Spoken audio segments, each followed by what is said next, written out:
Hi,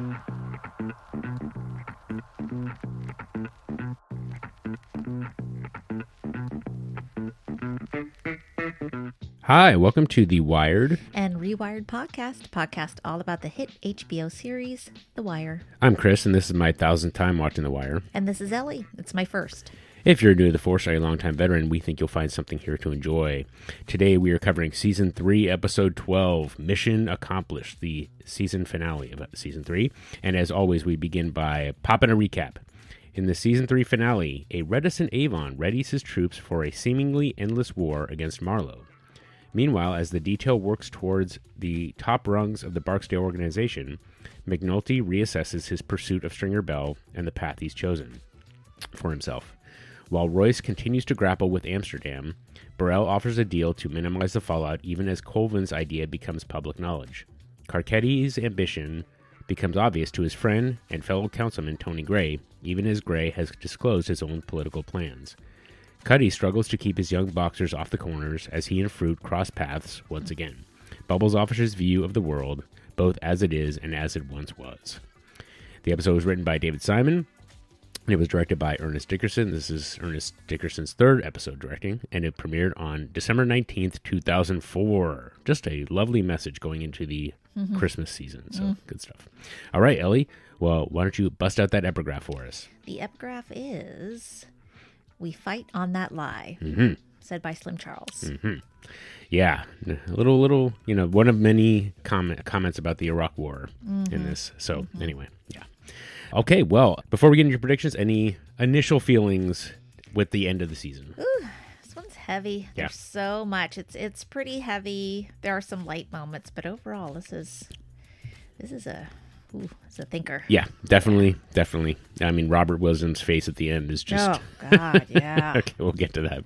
Okay, well, before we get into the episode itself, let's cover your predictions. Okay. All right, you had... I was like, reading this morning, and I was like, what the hell? What? So Avon gets arrested, but which you already knew. Yes. But here's the thing. So Ellie goes a level deeper.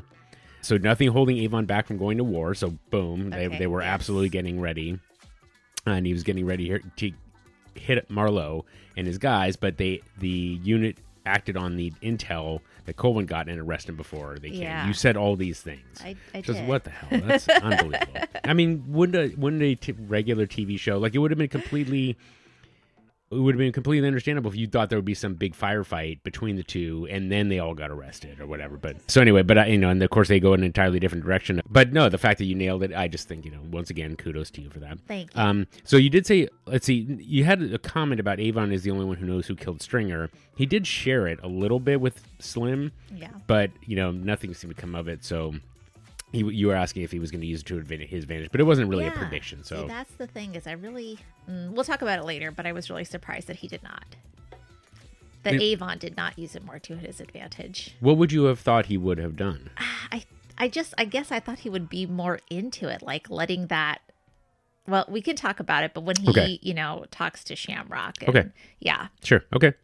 Well, in any case, we'll keep moving. Who takes over the Barksdale organization? Brianna? Well, nobody. Or does it dissolve is what you asked. And so, of course, that's what ended up happening. Carcetti will make it official. So you got that right. We'll use drug policy reform as his platform and preempting Royce from using it. So good job on that. Dennis and Bub's storyline. Johnny dies. Will OD. So you got that right on the money. I mean, congratulations. Take a bow, Yeah, Ellie. I feel so good about that one. And then Colvin forced into retirement. You got that. And will he end up, you did ask, will he end up working with Carcetti? So we don't know the answer to that. So overall, though, really excellent stuff. Any questions otherwise before we get into it? No, I don't think so. Okay, well, last thing I'll mention then is that there is an audio commentary from David Simon and Karen Thorson. And so I will be sprinkling a little bit of those details in as we go along. Oh, and there's also quite a bit on All the Pieces Matter. So I will share those as well. Okay, all right, off you go. Perfect. Okay, well, oh boy, there's so much here. So much getting wrapped up. So I have some things kind of divided into storylines. Some things it just all meshes together. So here's what we're hitting today. A Roiling Royce, Bell in a body bag, a Conflicted Avon, Major Crimes Mission Accomplished, right, the title of the episode. Dante, Hamsterdamage, That's good, right? Oh, yeah. That's so good. I know. I felt really good about that one myself. That is, oh my God. Dennis's Propsects. That's actually what you call a young boxer, is a prospect. Mhm. Fallout and Montage. We'll talk about the montage Okay. at the end here. So let's start with a Roiling Royce. Okay. Carcetti discusses Hamsterdam with D'Agostino, and he wonders if Colvin's initiative was maybe a step in the right direction. Crime went down. You know, the people in those neighborhoods were happy. D'Agostino says, hey, you need to think about how this is going to help you win the race for mayor. And she tells him to think about what would happen if he was not part of the picture at all. Carcetti says he thinks Royce is holding off on shutting down the Hamsterdam zones to come up with a story claiming that it was part of an enforcement strategy, which we know it is. He looks very reluctant to use the situation to his advantage, but D'Agostino's like, hey, you got to be a little bit more of a shark in this situation, right? You're acting like you don't even know how to play the game. So it's interesting to see his hesitation with what he ultimately ends up doing in this situation. Royce meets with the public health people as well as Parker and Demper. He's still trying to use Amsterdam to his advantage. He's trying to think of ways to spin it. You know, maybe they were actually going after high-level traffickers or not showing that they're not caving to high-level traffickers. And he asks Parker, his chief of staff, what he thinks, and Parker walks out. He's disgusted, and Royce is just at this point incredibly frustrated. He yells, work with me, people. So yeah, he's struggling here. He's struggling to make something of this. Yeah, I mean, I think that, so just to back up for a second, the Carcetti has this kind of approach of, trying to see the broader picture. Yeah. And I feel like it would be easy to look at Teresa's response as kind of cynical and purely ambitious, but I think she's also like pretty realistic, which is like, this is not going to work. Yeah, it is not going to work for a populace right that doesn't understand what's happening, right? And so they're, even if the people that are local to it support it, yeah, and so she kind of sees it as like, this is going to get shut down no matter what, so be on the right side of it, right? So, which is kind of like, it's disappointing, but also kind of, you kind of have to throw your hands up and be like, it's the realistic thing for him to do in this situation. Yeah. So anyway, and then you have like Royce, who is looking at it from the other direction, right? Where he's like, I guess he's chasing that low crime number, and in a weird way, he's like, it feels like he's being more ambitious, right? Because in the last episode, he was like 14%. I might be untouchable on this, like.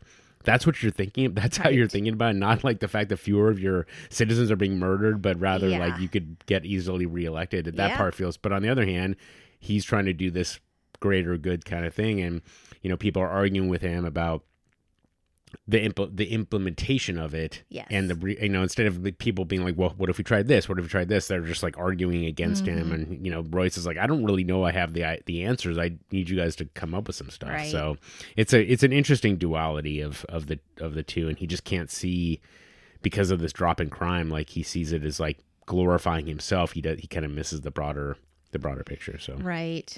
Yeah.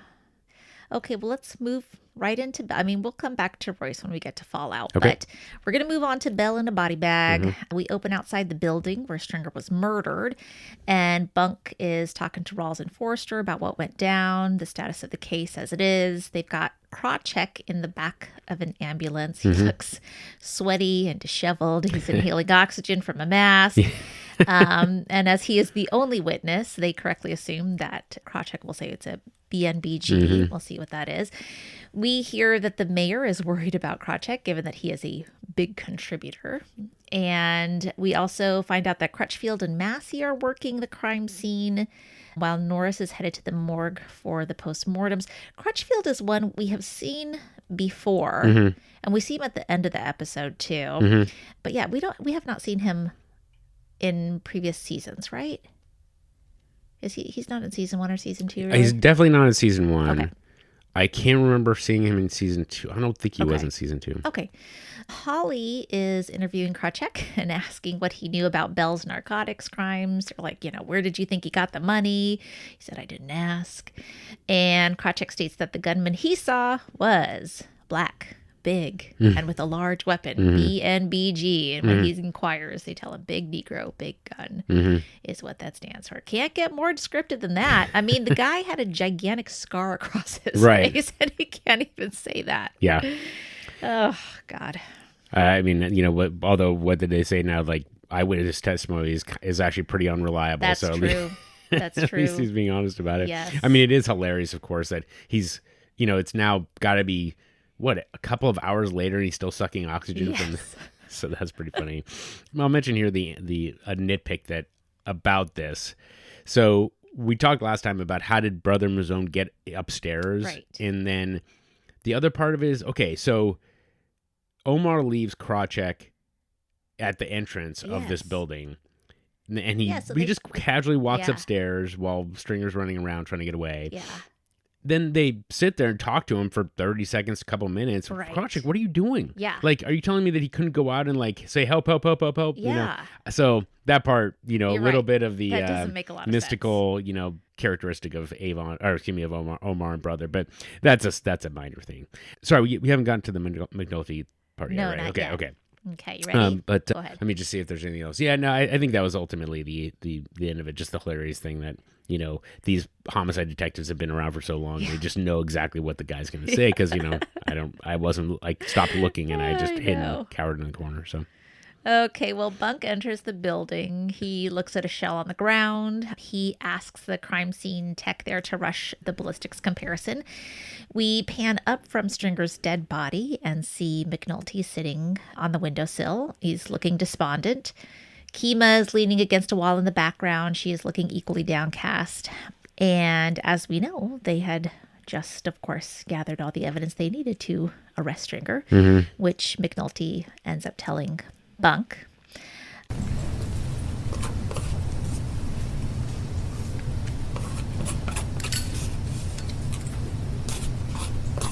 I caught him, Bunk. On the wire, I caught him. He doesn't fucking know it.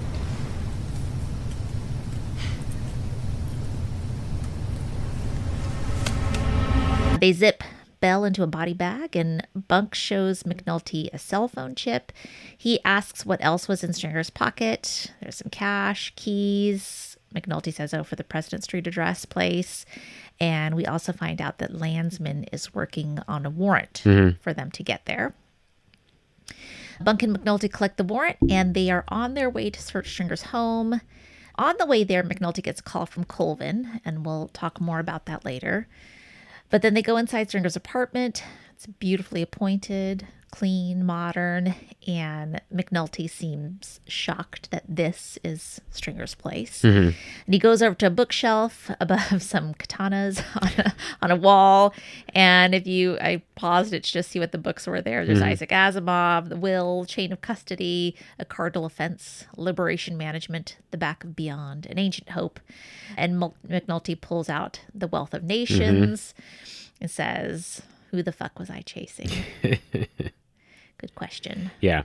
Sorry, you jumped out of the murder scene pretty quickly. I was not quite. I don't want to interrupt your flow. I'm listening. But have you read Wealth of Nations? I've not. No, I have not. So we'll cover that in a second. But I did want to back up a little bit, if you don't mind. So, but first I want to ask you, McNulty's reaction. About I had him, and he doesn't. I caught him, and he doesn't know it. Yep. Yeah, I mean, any particular read on it other than kind of what's obvious about him? Yeah, I mean, it's just wanting that acknowledgement. He wants Stringer to know that he bested him. Yeah. And he doesn't have that opportunity anymore. So it's not about the crime, getting this crime lord off the street. Exactly. It's actually about, getting that acknowledgement. Yeah. Yes. Yeah. Okay. Yes. Yeah. I mean, and it's funny because I thought a little bit about Avon when after he got shot and he was like this energized experience about, and it was not about money. It wasn't about continuing to, establish dominance. It was like, I want to be in the fight more. So it's just interesting how, you keep chasing something Yeah. particularly. So Yeah. I did want to mention a little callback to the very first episode. Detective Barlow is in court as Stringer's walking out, and after D'Angelo gets acquitted, and he says, "You think I give a fuck? I'll be chalking you off one night." And I just thought it was a little. I was like, man, it would have been so sweet if Barlow had actually got the case instead of Bunk. Gosh, that's so true. Anyway, but no, none of that. So yeah, and then the one thing that Karen Thorson said that she really appreciated was that the way that the scene of the murder scene was laid out was it almost was like a stage, and everybody was kind of blocked, and Kim was over on one side, and it was just a really interesting touch for the show. So for sure. And then finally they shared that when Idris Elba's only role in this was to basically be a dead body and then get bagged up, and he said that they were like carrying him out like as a character, and he like jumped out of the bag and scared everybody. So I just thought that's pretty funny. So even though it sounded like he took it pretty hard, although interestingly they talked later. Simon said they talked later, like many years down the road, and Idris Elba kind of saw that they were appreciated, that he appreciated sort of the decision that they made. And then just the last little bit is that I'm trying to think of other deaths that happen in at least to date of main characters. The deaths have either been kind of, like if you think about Wallace, it's been kind of a, pathetic, I guess, if you want, for lack of a better term, and D'Angelo for sure, and Sabaka you don't even see, and Idris Elba had this kind of almost like heroic death in a way, so that was kind of, so they gave him like the best death so far. They gave him a really good death. That's true. Yeah, so I think that's basically it. So all right, keep going. Okay, let me see here. So let's get to a conflicted Avon here. Avon seems despondent over Stringer's death as well, in a different way than McNulty. Shamrock opens the door. He tells Shamrock to shut the effing door. When he comes in, we follow Slim Charles into the funeral home, and you can see all the guys are up in arms. Bodhi tells Slim Charles, just say the word. They want to go fight. So they all think Marlowe is responsible because of the turf war with Avon. And Charles comes in. He says, okay, we're going to bounce back on Marlowe. And Avon tells him, this is where I guess I just thought that Avon would have capitalized in that moment. But he says, no, Stringer died because some other shit. I did not expect Avon to lose interest in the war over the death of Stringer. And Slim says, it doesn't matter. We got to keep fighting, even if it's a lie. We fight on that lie. That's what he says, the epigraph for this. So, surprised me.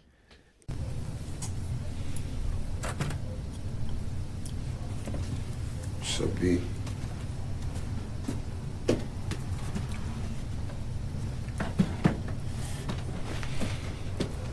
Hey, we gonna bounce back on the motherfucker, no question. Bounce back on who? Marlowe, boss. Oh, he gon' fall. Marlowe ain't got shit to do with it. Marlowe couldn't get String like that. String died because of some other shit. What? He died because of some other shit, nigga. I couldn't fix it. I tried. Nigga String was right about this shit, man. That nigga was right. Fuck Marlowe. Fuck this fucking war. All this beef over a couple of fucking corners. Don't matter who did what to who at this point. Fact is, we went to war, and now there ain't no going back. I mean, shit. It's what war is, Once you in it, you in it. If it's a lie, then we fight on that lie. But we gotta fight. Yeah, I mean, and I think so was it part of this where he said, fuck Marlowe, fuck this war? Yeah. I mean, it is interesting. Yeah, it's definitely a different turn compared to where he was before. Exactly. He was so geared up, and now he's just kind of like, oh, whatever. Who cares? It was other shit. I tried to help him, but I couldn't. Yeah. I don't know about that. Yeah. Well, and it's interesting too to think about how hard Avon is taking it, because so far this season he has been essentially pushing Stringer away. He's been like, essentially needling him and saying you're a businessman. Yeah, and you're not hard enough for this. Right. And then Avon is just completely basically undone by the fact that he's broken up by Stringer's death. Yeah. And which he allowed to happen. Right, exactly. Well, I mean, yeah, basically kind of forced into it. Yeah. Right? Yeah. All right. Well, let's get to major crimes now. Okay. Mission accomplished. So at the major crimes unit, Freeman and Greggs are watching the wiretaps, and all the talk is that Marlowe's responsible for Stringer's murder. Freeman says, hey, this is going to ratchet up the war between them. He asks how McNulty's taking the news, and Greg says, like Stringer was kin. Very much so. McNulty meets with Colvin and finds out, remember that Colvin called earlier and asked to meet, finds out that Colvin's on permanent leave due to his little experiment. He gives McNulty the location of Avon's wartime safe house, though, a tip that he received from Stringer before his death, and tells McNulty that this might be the last bit of police work in a long and storied career. It's just the beginning of shitting on Colvin. It's so sad. It's so heavy what goes on with Colvin throughout this episode. You off today, boss? Every day at this point. Told him over at Comstat about my little experiment. Boss has been crazy, huh? Anyway, that's why I called you. There's a wartime layup for your man Barksdale. My sources telling me the man's there most of the time with a lot of muscle. Sawed-offs, semi-autos, Mac 11s. A whole lot of good shit if you hit it right. That's a hell of a tip. Shit. That right there might be the last bit of police work in a long and storied career. I don't talk to you much time. Yeah. It's, I mean, and, you know, it's interesting, though, that I guess compared, we'll talk about President a little bit, but, you know, thinking about Colvin is like kind of, he's good police, right? And he just is always doing police work. It's kind of just what his calling was. Yeah. And so even though he's essentially being hung out to dry and he knows it, he still is trying to do whatever he can that is good police work. Yep. He's a good guy. Yeah. All right. Well, McNulty delivers the cell phone chips. I guess there's like 100 of them and other things from Stringer's home to his colleagues. Sidner, you know, points out that the cell phone chips explain why Stringer never used burners like the rest of the organization did. Freeman says, a cautious man. And then McNulty says, yes and no. He then takes Freeman aside and tells him about the Barksdale safe house, gives him an address. And Freeman says, oh, Stringer must have given this tip to Colvin because of those calls that he had tracked to the Western from before. So Freeman starts putting it together.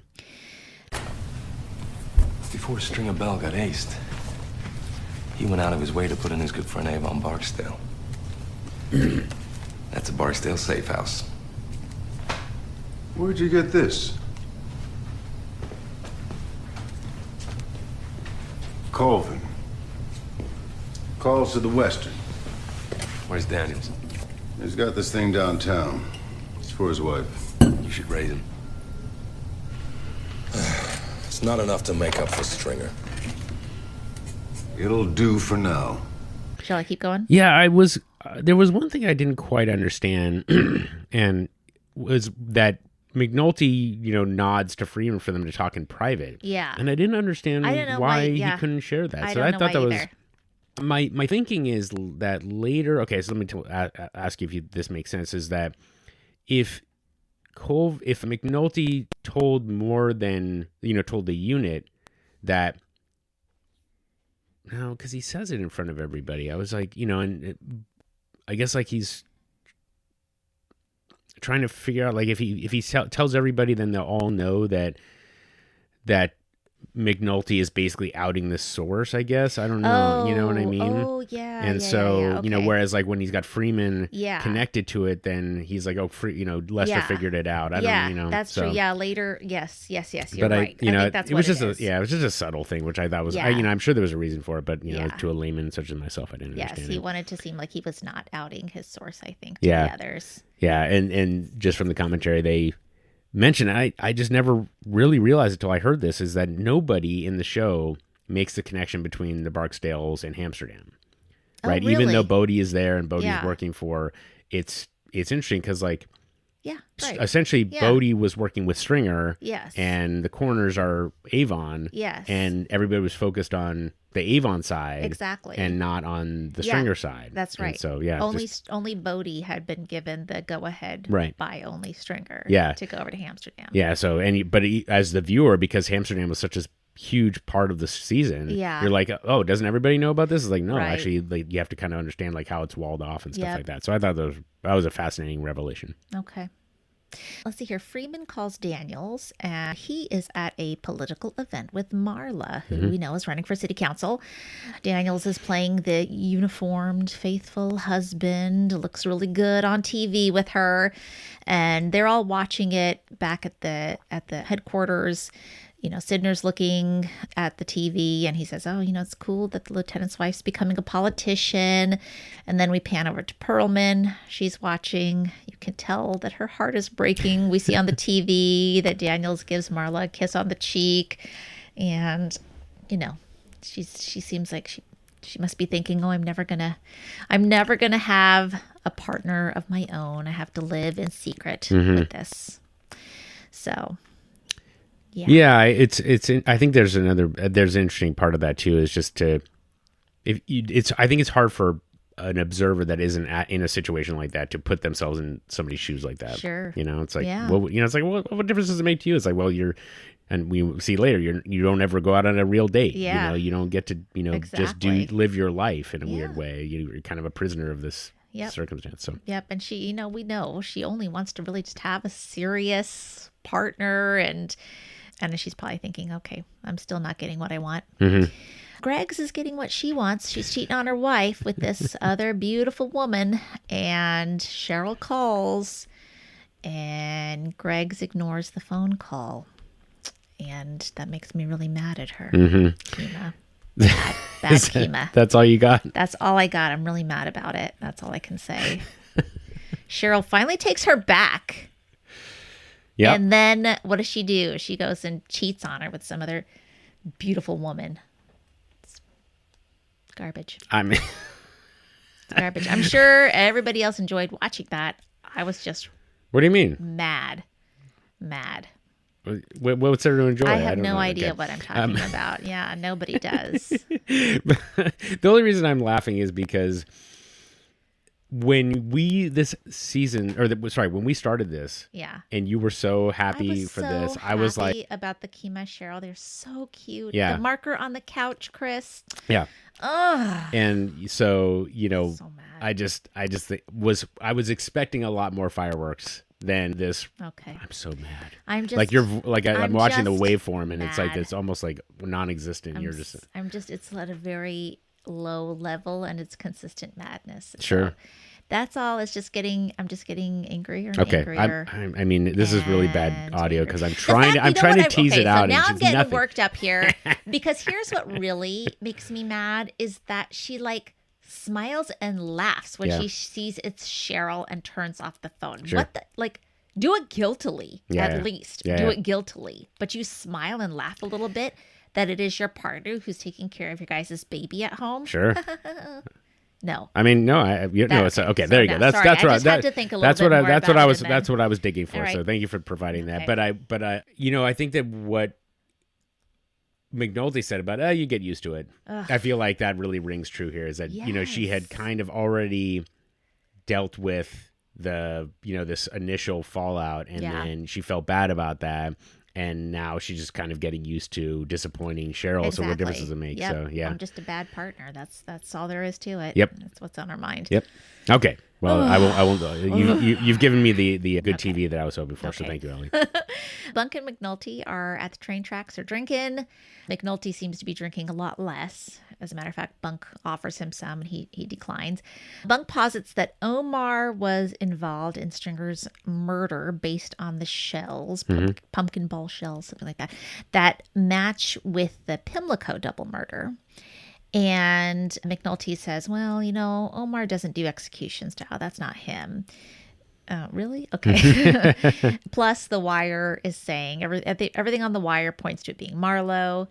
Bunk brings up the murder rate, that it's over 300 now. It's going out of control. And then Cheryl phones McNulty. She wants to know why Kima hasn't come home, and he covers her. Oh, yeah, no, she has to, not just give in her cell phone when she goes into evidence, or I don't remember what it was, but very convincing. Bunk wants more drink. He says, more, motherfucker, I think is what he says. And McNulty says, I'm tired. Let's go. He takes Bunk home. Interesting. I don't think I read it differently. Oh, that it wasn't just about alcohol. Okay. I thought he was like, I need more. Oh, I need more than just the job. Okay. That's what I took away. But what do I know? I don't know. So David Simon went on for a bit about the symbolism of the trains. He did not reveal anything about it, but in this situation, it was pretty obvious. So McNulty's standing there, and staring down the train. I don't know. Simon was saying like, I'll be shocked if anybody actually spends any kind of ink on what the symbolism means. And I'm still kind of like, I feel like I haven't quite landed on it. Did it anything come up for you? No, but I mean, I've thought about that throughout this series, because at the very beginning, in season 1, there's that one scene where McNulty's taking a piss, almost hit by a train. It's just so nonchalant. It's so weird that it seems like it must be symbolic of something. I'm not sure what, but yeah. Yeah. Okay. I mean, then of course you have the fast train song at the end. Yeah. So okay. Well, when we get to that, then we'll cover a little bit more. But yeah, I mean, I wasn't quite sure exactly in this moment what it necessarily felt like, but I don't know. I think that I'm trying to think. There wasn't a train on the track this time. I couldn't tell if it was behind him this time. I don't know. So maybe he had like avoided it, as opposed to like the first one where he's like staring at it in the face, right? And he doesn't quite realize the danger that he's in, and he's fighting this, essentially a movable object or irresistible force or whatever. So anyway, okay. And there's a scene too where Bunk and Omar are at train track. There's no train, but they're at tracks too. So. Bunk and Omar? Yeah, like not in this episode, I mean, but in the previous episode where before Omar gives him the gun. Aren't they at train tracks when they're sitting on the bench? No, I don't think so. I better check. Okay. Anyway, we'll come back to that later. Otherwise, then no, you're right. That does not involve any train symbolism. Okay, I made it up. Let me see here. Okay, Freeman meets with Prez, who we know has been suspended, and he's worried that the review board's not going to look at his case with kind eyes. I mean, he did not identify himself as a police officer. He shares with Freeman that the Vanguard Justice Society, which is a nonprofit that represents Black officers in Baltimore, voted against him 6-4. And, Freeman says, you got to fight, try. He says, hey, that just means 4 out of 10 officers think you're just an asshole. Right. And it's a great line. Yeah, Prez reflects that maybe he just wasn't meant to be police. And Freeman asks what career he was meant for, and it just hangs there. Yeah. Don't get an answer. He just looks. Yep. In the distance. Yeah. I heard the Vanguard met. Heard they voted to have a civilian review board look at it. It wasn't unanimous, and there were people there speaking for you. I heard that too. So, 6 out of 10 black officers think I'm just an asshole racist. On the other hand, 4 out of 10 think you're just an asshole. It's an administrative charge. You can fight it and win if you want. Failure to properly identify myself as a police officer. Sounds like what I was guilty of most of my career, actually. I'm not sure I was supposed to be a police. Not really. What were you supposed to be, huh?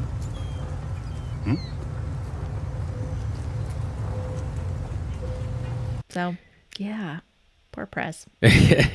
Yeah, I mean, I just, but his line of like, failure to identify myself as a police officer. Yes. I'm that guilty of my entire career. Yes. It's a very great self-reflective line. I just really appreciate that. Yes. So, yeah, but otherwise, yeah, it's a, the thing that they did mention in the commentary was that they showed this shot of Freeman and Prez on the bench. Yeah. And then they switch immediately to the detail, and there's a card there, and it's like framed exactly the same way. So it's just a really nice touch. And then when Freeman walks in, he said, I had to go see a friend. Yeah, like then you kind of connect the two scenes together, which I just thought was a really nice touch that I would not have gotten otherwise. So. Yeah. Okay. Well, let's go to that then. Okay. Yeah, Freeman arrives late for the meeting. Like you said, he says he had to see a friend. We know it's Prez.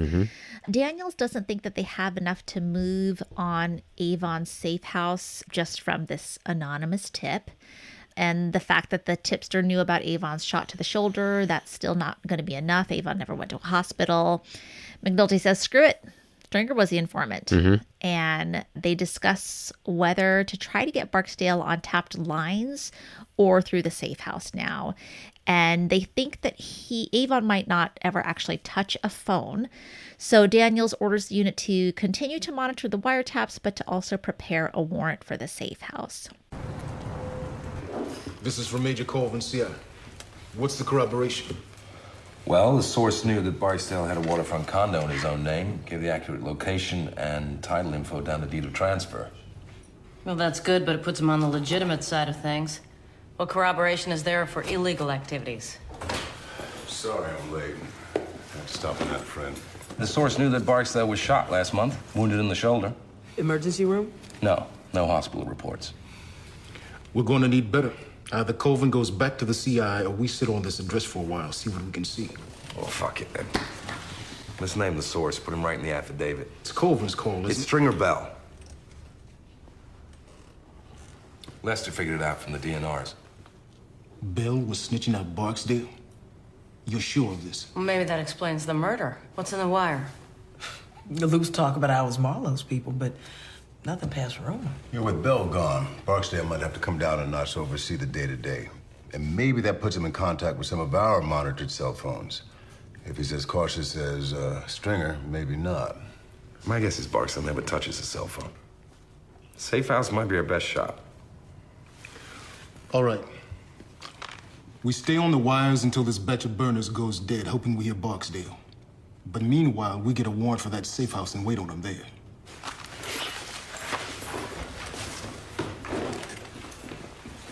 So, Sidner and Kima go surveil the safe house immediately. Kima swings over by McNulty, says thanks for the cover last night. And then we see McNulty look at the photo of Stringer Bell on the corkboard. Now X'd out, abated due to death, I think is what it says. So, So gearing up here. Oh my goodness. It's going down. All right. Shall I continue, sir? Just a quick reminder that, this is not a show about car chases, and it's all about intellectual pursuit and chasing in that way, which of course makes it much more interesting if you're willing to dig into it. So, indeed. Okay, well, let's see here. Where am I? And okay, so in the meantime, let's move over to Marlowe. Stanfield meets with Vincent at the rim shop. He has informed Vincent of Stringer's death. Vincent wonders, who went out and murdered Stringer. He says, that Avon's going to blame you. And Partlow and Marlowe are like, yeah, sure. Why not? That sounds good. Let's do it. Stringer Bell. Damn. But who could have got to him? I mean, if it wasn't Joel on it. Avon's going to put it on you, right? Shit, better tack it on my jacket. Don't make me no never mind. I'm thinking it might be what you call one of them good problems. Yeah. And later, Snoop tells Fruit and a couple others that she was there when Partlow killed Stringer and how pathetic he was, begging for his life. The way Snoop talks is, oh my gosh, it's kind of crazy. I love listening to that voice. Marlowe comes into the scene, which we see that Marlowe comes in only through the shop windows because we're seeing it from the perspective of Slim Charles. And maybe, I think it might be Rico that's in the vehicle with him. Yeah. And Slim says, get on the burner and report it to Avon. So they do. And guess what? That's on the wiretap. So the unit records the call and the location. And we hear Tall Man says to tell y'all to soldier up. And that's enough to move on to the safe house. Okay, I'm going to keep going unless you tell me to stop. That's it. Shamrock tells Avon what's up. And Avon still appears to be kind of in deep thought, deep grief. Shamrock says, all the boys are waiting on you. Avon says, go ahead, I'm behind you. He seems to reluctantly take a gun out of the desk, and he heads out. And we go back to the detail. Daniels confirms there are at least 10 suspects inside based on their surveillance. He calls for backup before moving in, saying they need a QRT, which is a quick response team, I believe. But Daniels gets the Western guys instead. So there's Herc and Truck. And Herc tells Daniels that the QRT is too busy because they are at the free zones at the Hamsterdam, and that they were lucky to even get them. Okay. Yeah, and just Herc's comment of, didn't I fucking tell you he was out? Yes. Just, yes. Hilarious.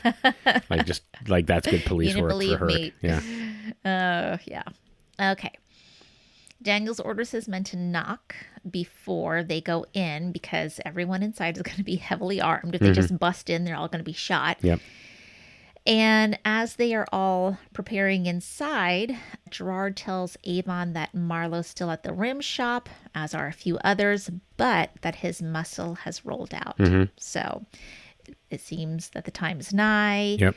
They start talking a little bit more, and then the raid on them begins. So you hear the knock at the door for the police. Perry cocks his gun. Avon says, "Don't shoot at the police." And he tells Gerard to open it and let the police in. Avon sits down like he's all chill and cool. Perry says, "These are all mine." Yeah. I think Herc holds up the grenade. And he says, kind of shrugs like, yeah, that's that one too. McNulty tells Avon that he's going to serve the rest of his original sentence for the parole violation at the very least.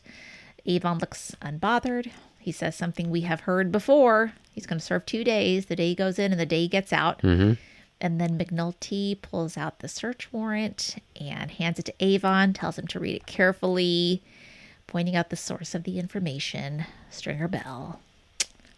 Wants us to knock. Well, you can't flush guns now, can you? Well, fuck that. What about if they open up on us? These guys are at war with another crew.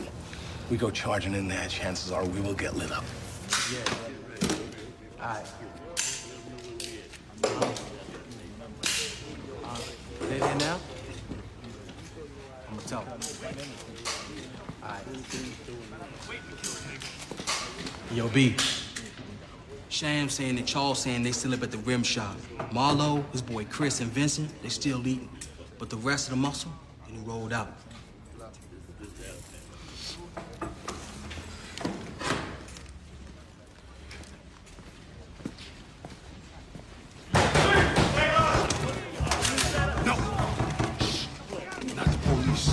Knuckles out back too.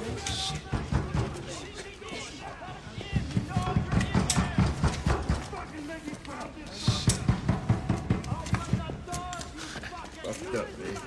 Hey, y'all ask me, y'all ugly ass niggas shouldn't be in here fucking around with all these guns and shit, you know what I'm talking about? Open it.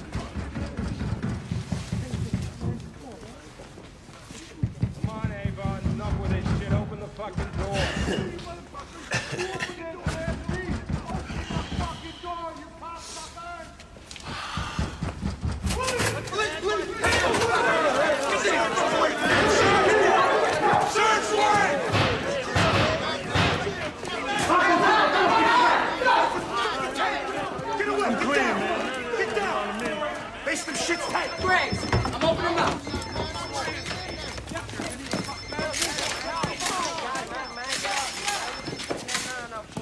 That be mine. In fact, all that's mine. You got a law degree? Take it. Before on the parole violation, no matter whatever else happens, you do every day what's left of your 7 without seeing a jury. Maybe even conspiracy to murder. We take this federal, see if we can't get you 10 to life. No parole. Whatever. Shit. You only do 2 days no-how. That's the day you go in. And the day you come out. Yeah, well, here's the warrant.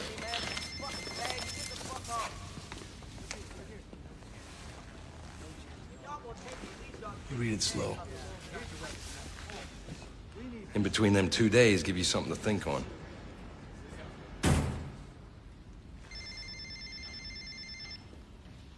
Yeah. Yeah. Yeah, I mean, as far as like a blaze of glory, like this is as good. This is as good as you can pretty much get, I would think. So that was and it was exciting. I don't know about you. It definitely felt exciting. So yeah, I was kind of like, oh my god, what's going to go down?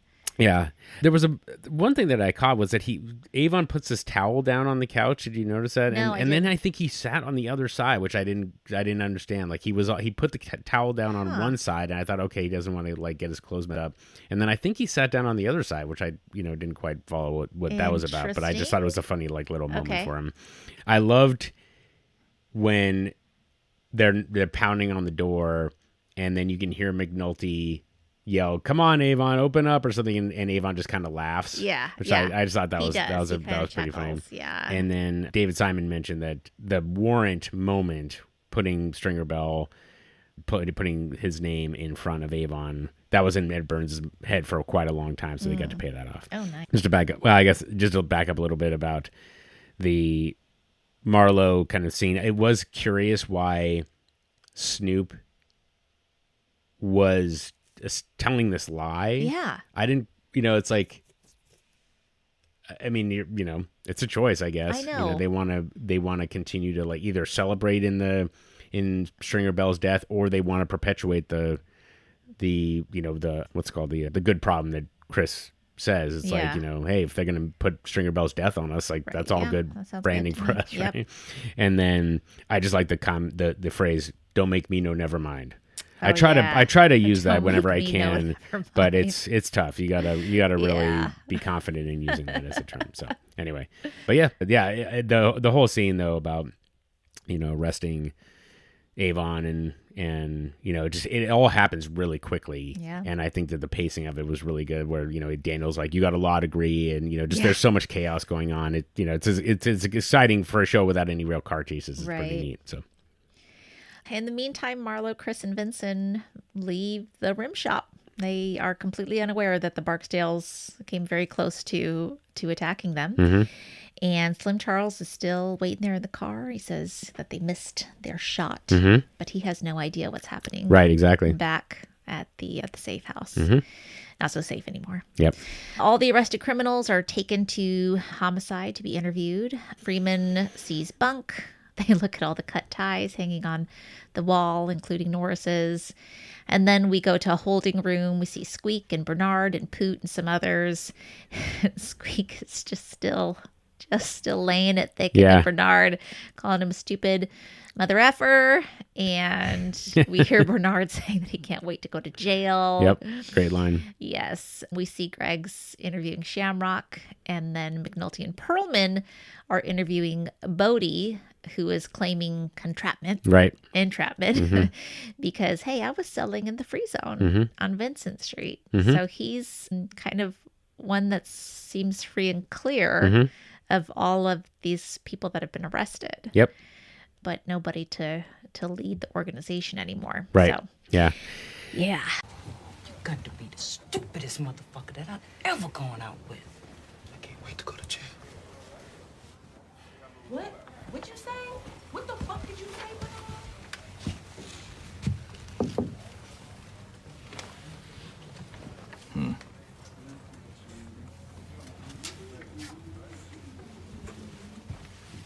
Hey, Donald.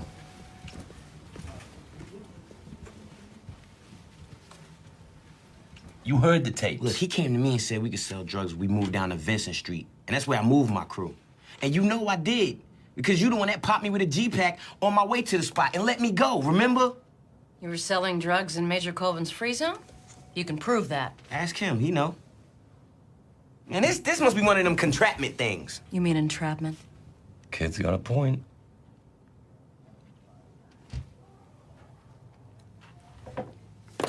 Yeah, the tie thing apparently was a real homicide practice. So cutting the ties. I love it. So that was funny. And then the Shamrock was talking, which we don't see any of that, which I thought was kind of interesting though, that he was essentially talking. Yeah. Caught me a little off guard that he would be that willing. Yeah. You're 100% right though about apparently the Bernard Squeak kind of moment was one that wasn't planned in the script, but they saw it as an opportunity and they basically had him do it live, which is hilarious. So and that line, I can't wait to go to jail. And then all of the fallout afterwards happening off camera. Yeah. It's so great. That's hilarious. And then, just David Simon and Karen Thorson were talking about how how Bodie, JD Williams, like played this scene. Mm-hmm. And this is one of those entrapment things. And his little move at the end where he's kind of like, yeah, see, I told you, is, I don't know, it makes you like him. It does. And they're saying, like, you kind of forget that, what he did in season 1. Yeah, like of a 14-year-old or 16-year-old, whatever kid. Yeah, and a stray bullet. So, yeah, but killed a boy. Yeah. Oh, plus that. Yes. Right. Sorry, I was thinking about Wallace. Yes. But also, yeah, that too. firefighter that killed the 9-year-old. So that part, yeah. And so, but it's those little things where these characters, like, you can kind of forget that. I know. What David Simon said in that moment was like, you can get away with quite a lot if you just say, well, I was just following orders. Yep. So anyway, that's a whole separate that's true. discussion. But, J.D. Williams did the way he played it too, like, and I did, we'll play the whole thing. You were but man, there. You was there. Yeah. And it's just he just really nails it. And, he's not really in this, in the episode for very much, but right. He just, man, he's such a gift for the show. He's great. Mm-hmm. Okay, well, we should get up to Dante now. Lamar is reading a magazine in a hotel room. There's a knock on the door. Mouzone gets ready to go and answer, and we see a beat-up-looking Dante sitting in a chair. The door opens, and there is Omar. Mm-hmm. And Mouzone says, what's done is done, as kind of like, I don't think it's like really an apology. It's just like, right. Yeah, let's move on. Mm-hmm. And he and Lamar wait outside. Lamar cannot help himself saying something homophobic. Yep. And Dante tells Omar that he took the torture as long as he could, basically. And Omar says, let's go. Mm-hmm. He says again, let's go. It's hard to read Omar's face. It looks like disappointed. It looks I was wondering resigned. about that. Yeah, I don't know. Or I don't know if he's upset with himself or what. But my feeling is more it's disappointment in Dante, really. Yeah. And then Mouzone gives Omar his weapon, his gun, says, this being your town, I trust you to do it properly. At first I was like, is he going to kill Dante? I was so confused. And then later in the montage scene, I came to realize that he was talking about disposal of the weapon. Mm-hmm. Okay, so that's it. Yep. Dante's back with Omar. Yeah.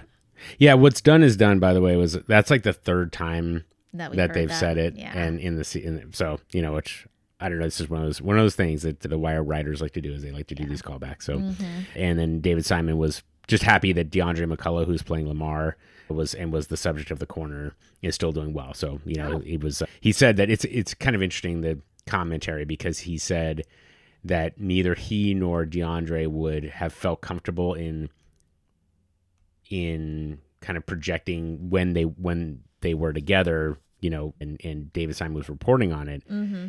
He was thinking like 25 years later, he would not have put a lot of faith in that DeAndre would still be around 25 years later, just because, when you're a hardcore drug user, sure, your life is cut shorter. So, but that he was still able to, be in the show was something. So he was happy about that. But of course, I think McCullough died in 2011. So, anyway, but he was able to make his mark in one of the greatest shows of all time. So that's pretty cool. That is, that is. All right. Hamsterdamage. Here we go. Carver is talking to a couple of policemen in Hamsterdam about what's going to happen with Hamsterdam and with Colvin. Carter walks away. He comes across Johnny Weeks, who asks to borrow $5 for the bus. Carver knows Johnny's a drug addict. He says, no, I'm not going to give it to you. You're just going to use it on blow or whatever. Johnny says, oh, I already got my blast, and flashes his drugs. Mm-hmm. So we know Johnny's still going on nonstop benders. Yep. And the next morning, reporters arrive in Hamsterdam. Burrell finds out, and he tells Rawls and Reed. Rawls says, finally. Mm-hmm. But both he and Reed are still worried that this is going to come down on the police department. Mm-hmm. We see Hamsterdam then through the eyes of the news. And when you're seeing it like in a news show, it looks bad when you're seeing it through that lens. Mm-hmm. We see Carcetti and Gray are there, and they start giving interviews about Hamsterdam. They say, oh, the council didn't know about this. This is terrible. Yeah, we need to be asking our police commissioner and blah, blah, blah. Gray announces his intentions to run for mayor. And then we see Beninsky, the reporter that Colvin had put off earlier, saying, "Oh, I've got a real big case here." He says to somebody else, "I could have broken this story a week ago." He is upset about that. We see Herc and Truck and Colicchio watch the press filming Hamsterdam from the side. They look like they are saying kind of like it's about time. And then we go to Royce's office. We see Royce and he says, "What the fuck was I thinking?" And we hear just then that Burrell has arrived. Ding dong. Yeah. Okay. Royce also sees that Gray's coming for his seat, and he's like, he's not coming. He's not going to take the mayor's chair. All right. Shall I continue? Yeah, I mean, I think the one commentaries that they mentioned was that the way that they portrayed the press arriving, and David Simon said, "Here come the press, they ruin everything," which I thought was funny.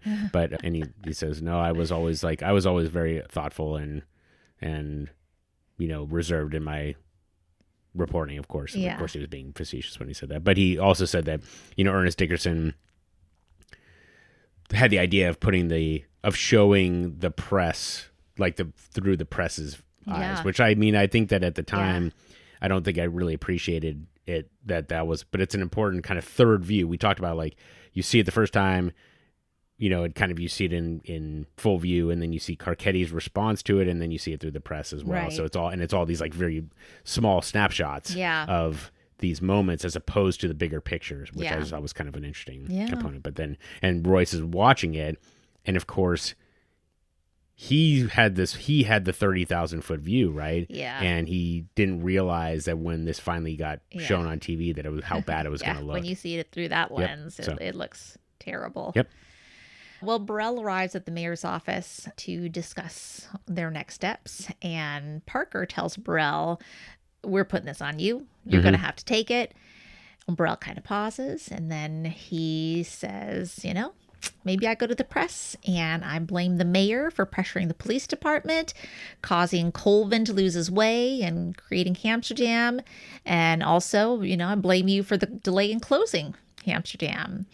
He continues, he says, "Maybe I let them know that you considered the idea of keeping Hamsterdam open with your liberal ass do-gooders as Colvin's mistake just grew and grew.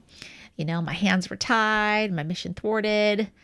And then he offers an alternative. He says he'll put as much as he can on crazy Colvin and take the rest on himself and the police force. And he gets to be commissioner for the full 5-year term. So he's playing hardball. Our friend Carcetti is going to run wild with this. And from the sound of things, Gray is going to run with him. Tony Gray thinks he's going to get my chair behind this bullshit. We're throwing you out of the boat, Irvin. This shit is on you alone. Not necessarily. Not if I talk about how we were under pressure to keep the crime down, to juke the stats district by district. You never said that. About how Colvin, under pressure, lost his way. About how I came to you weeks ago. Days ago. Weeks ago to tell you what he had done and to assure you that we were on top of the situation.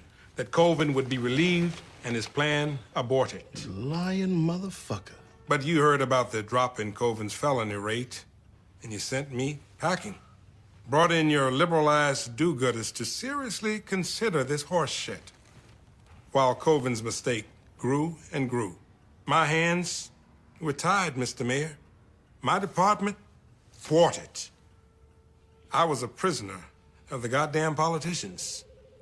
Or I leave your office right now, willing to say a lot less than that. I put what I can on crazy-ass Bunny Colvin, and I take the hit. And if Carcetti or Gray holds hearings, I'm the wall between them and you. In which case, I am your commissioner for the full 5-year term. And after his meeting, Burrell orders Rawls to go ahead and close down the free zones. Rawls is ready. He executes those orders with almost glee. Yep. Could we call it glee for Rawls? Sure. Okay. He plays Ride of the Valkyries And off they go, over the top, he says them. And you see Herc. Herc says about time. Carver looks a lot less positive about that move. We see the scene through Foxtrot, the helicopter. We hear sirens, and people just start getting viciously taken down and arrested. Everybody's trying to run for it. People are knocked down. People are really brutally put into handcuffs and zip ties, and somebody's pulled out of a building with their pants down. Yeah. It's awful. Yeah. Yeah. Yep. So, yeah, just the Flight of the Valkyrie is another Apocalypse Now reference, pretty over this time. And, you know, and of course it's like the over the top, I think is what they would say in World War One. I think when they were in the trench warfare, they would like run over out and they blow the whistle and they go up over the trench. Right. So the metaphor of war is pretty obvious here. And then apparently the line from Foxtrot saying outstanding is something that Robert Duvall said in Apocalypse Now. So that's, is that right? You know, and I mean, of course, the line also, like, someday this war will be over. Not that we'll win, but the war will be over, is kind of, you know, just it's kind of depressing to think about, like, you know, that yes, at some point the war will end, but who will win is kind of a different thing. And I'll have another comment about that. But of course, like, for me, like, the comment about it being outstanding is the people that, like, what is outstanding about it? Like, you have all these people that are essentially at the very lowest rung of society. They're addicted to drugs, or they're selling drugs just to basically find a, you know, living wage. Essentially, they can't find gainful employment elsewhere, or they're, you know, whatever else. And the fact that the police are incarcerating these, or, you know, arresting these people is outstanding somehow. It's just kind of all depressing all the way up and down, but, you know, visually it feels like a victory. So it's a really interesting commentary in a very, you know, subtle way, you know, a very, like, summarized statement. So yeah, it's a kind of pretty depressing to watch, really. Yeah. Well, as we get into the evening, you know, at some point we see Rawls there, and then the focus readjusts to this white flag duct taped to a building in the foreground to further go with that that whole war metaphor. By that night, Hamsterdam's largely emptied of addicts and drug dealers. Rawls goes through the area with Parker, says they're going to demolish the buildings overnight so that the press has nothing to stand in front of. Not much to report then. And then an officer comes up, says they found a body. I knew who it was going to be. I did. They go into this just awful looking building, and we see the body of Johnny Weeks. And apparently he's been even gnawed on by rats. Yeah. Oh my God. Yeah. And instead of getting an ambulance, Rawls says Johnny should be moved in a prisoner transport vehicle so that the reporters don't see ambulances. Yep. Yeah, I mean, Rawls he's a smart guy. I mean, he, you know, he understands the politics, or he understands the visuals of it as well. Does. So yeah. But yeah, it's, you know, can't tell if he's like completely heartless or if he's just like, well, it's a dead body, so what are you gonna, you know, let's just get it out of here as fast as possible. So yeah, so it's, you know, it's a sad end for Johnny, but of course that's kind of what he's been aiming for this whole time, right? He was looking for the bottom, and just there was no bottom. And that's what's gonna happen. So man, that was a tough one. Yeah. All right, well, moving on to something that gets a little better before it gets a little worse. Dennis's prospects. Dennis meets with Grace, the love of his life. Yeah. The one who got away outside her school. And from their snippet of conversation, we know that he has shared with her the opening of his boxing gym. He's trying to rekindle that old flame, but she just kisses him tenderly on the cheek, tells him that she's proud of him, and then she leaves. It's very sweet. Later, Dennis is showing a video of Ali and Patterson fighting to his young boxers, his prospects. And I think it's Spider says, oh, you know, Patterson's soft. And Dennis says, you can't call any boxer that makes it to the end of a round soft. Justin, I couldn't tell if Justin had lost interest or actually felt motivated by what he saw, but he goes over to a punching bag and he just starts training on a punching bag. I think I'd like to think that maybe he felt motivated by what he saw. That was my read on it as well. Okay, good. After the Hamsterdam zones are closed down and Avon's arrested, Dennis sees a lot of the boxers are not coming to the gym. He goes in there, there's a few young kids. He's like, where are the rest of them? And they have to work because Marlo got his package out, Mhm. right? Now Marlo has no competition. So I think we even see at one point, do Marlo and Partlow like bump fists Mhm. about it? Mhm. So Dennis goes and tracks Justin down. He's there on a corner eating some chips. Fruit comes on the scene, kind of laughing. And then the two of them look at each other. It's just silent Mhm. and kind of awkward. And Justin says, yeah, when should I be there, coach? And he says, 3:30. Yeah. We'll be fine. And he walks off. But as he does, he is just mad dog Fruit. He's just giving him these intense, scary ass eyes. Sure. I would be just terrified. Yeah. And we know, right? Like Fruit almost died Mhm. at Dennis's hands. Yeah. And it's only because Dennis pulled the gun away and Mhm. couldn't do it that Mhm. Fruit is alive. Yep. And Fruit, he is kind of mad about the situation. He orders his dealers to get back to work. Yep. And so that's the end of that. Yeah. Ugh. Yeah, it's a great. Did you like that moment? I did. Okay, good. Oh, I loved that eye that he gives him. He's Yeah. like, these are my boys. Don't you dare. Yeah. Don't you dare. Oh, that's interesting. Oh, Okay. that's how I saw it. Sure. I saw it as like a protective kind Sure. of, like I know who you are and what you're up to, and I want these boys in my gym. Hmm. What do you Interesting. think? What do you think? I mean, I don't know that I made that connection as much as maybe it may, but maybe you're right. Like just a maybe it little bit was. of I own you. Nah, man, no. Actually, I think you might be right. Like, it was about like he's telling him to be at the gym at 3:30, Yeah. and Fruit's gonna let him Yeah. be at the gym They at 3:30. better be there at Yeah. 3:30. Yeah. Yeah. Yeah, I like that. Okay, let's get to some fallout here. Are you ready Yeah, for let's the do it. fallout? Let's do it. Ugh, okay. Ugh, sorry for my sighing. No, it's- So much heaviness. This is a heavy episode, no doubt. Oh, okay. Well, Colvin has lost his new position as the Deputy Director of Security for Johns Hopkins because Burrell called his employers and told them about the whole Hamsterdam debacle. Ugh. And he gets a call that he's got to be at a Comstat the next day.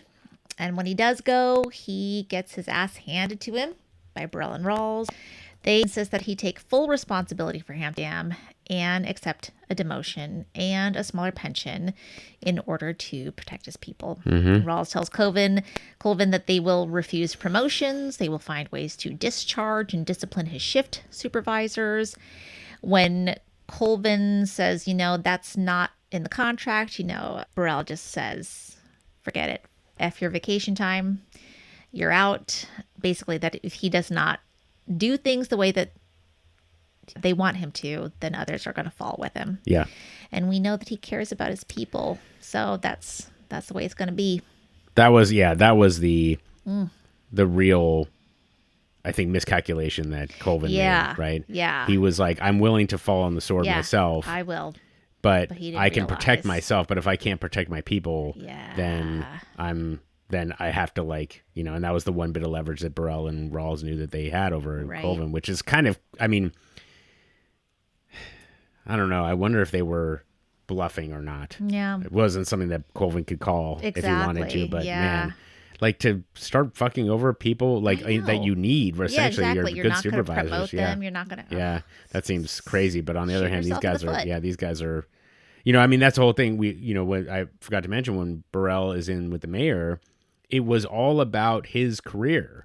Like that was the only thing that Yep. mattered to him. And, Rawls, I think probably said, well, if as Burrell succeeds, I succeed. So I Right. got to support him. Yep.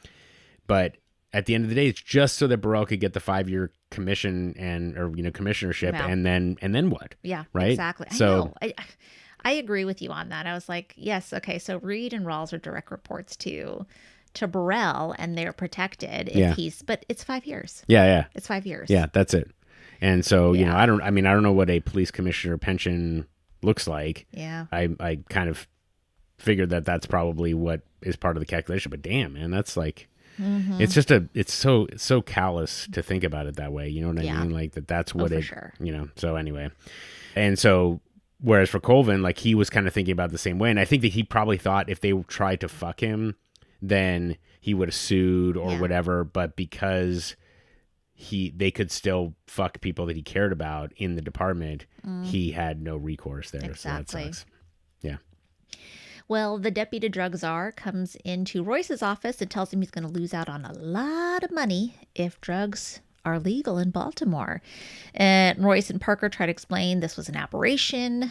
Odell Watkins is again looking on with just disgust about the whole situation. He tells Royce that he should fire Burrell. Royce says, now this isn't the time with Gray going for mayor. But he says, I will take Unetta off and bring on that woman you want. We know he's talking about Marla Daniels. I respect loyalty. We've heard that so many times. He doesn't really, but that's what we hear. Rawls and Burrell at the next Comstat meeting relieve Colvin of duty. And it's a great scene where they start in and Colvin says, get on with it, mother. And Rawls won't even let him finish. They make Mello the acting commander. Mello comes up. You just see that profile of Colvin's face and kind of his bottom lip sort of jut out in this sort of angry, sad look. And then the look between the two of them as Mello takes over and Colvin leaves position it's something. Yeah. It's pretty deep. And did so without properly informing his superior officers and without regard to the criminal statutes he was sworn to enforce, thereby disgracing himself and his command. Is any of that subject to any contradiction or argument whatsoever, Major Colvin? No, sir. No argument at all, Bunny? Not much you can say, is there? Not the real police. Get on with it, motherfucker. Excuse me, Major? Is the admin lieutenant present? Major Colvin is relieved of duty. You are now the acting commander of the Western District. Yeah, it's of the heartbreaking things. That's definitely one of them. So, and especially like the joy that Rawls seems to be taking in making. Yeah. I mean, why do you have to go there? I don't. He's just a cruel piece of shit. That guy. Sick mofo. Yeah, just to back up a little bit. So, with the feds coming in and talking to Royce, this is essentially what happened with Kurt Schmoke. I mentioned it last time about how he was looking at the amount of money that was being spent on the drug war and was like, there's got to be a better way. And even in proposing that, he got crucified for it. The interesting commentary from David Simon is this in this situation is that much of America is governed by a frightened consensus, which I think that rings 100% true. Right. Like, we're still frightened these days. Like, oh, you can't change things. Like, we're used to it, even if it's not working. And, kind of it's a callback to McNulty's speech outside Levy's office. If like people had the fucking balls to push a real case through, we would actually make a difference. But everybody's worried about their position, they're rising up the ladder and things of that nature. And so and I think in some ways it's a reflection of us as a voting populace that like we don't necessarily vote for courage.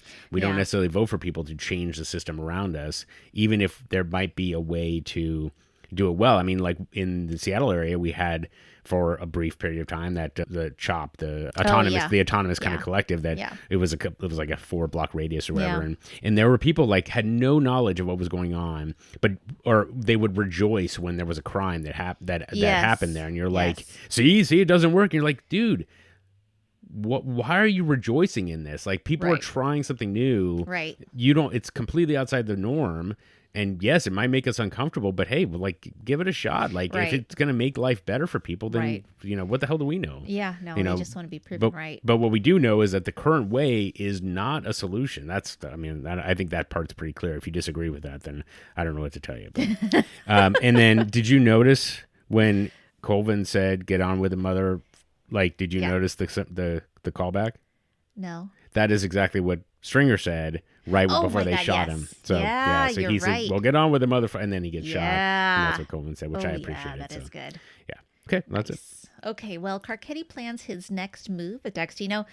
We know that there are going to be some difficult questions for Burrell at the next safety subcommittee hearing. D'Agostino tells Carcetti, let Gray take the harder questions, the more penetrating questions, right? Because she is trying to have the black vote as divided as possible to give him a chance. So Burrell is true to his promise. He blames Colvin 100% for what happened. But then Carcetti refuses to accept their excuses, says they all should have done more, really, every single one of them. He goes into a speech about the way that West Baltimore has been neglected, how it was all their responsibilities. And afterwards, Watkins comes by, says, "You showed something today."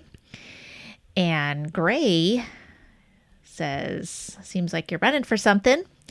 He can tell that Carcetti is going to plan to run for mayor, and we feel a little betrayal in that. Mm-hmm.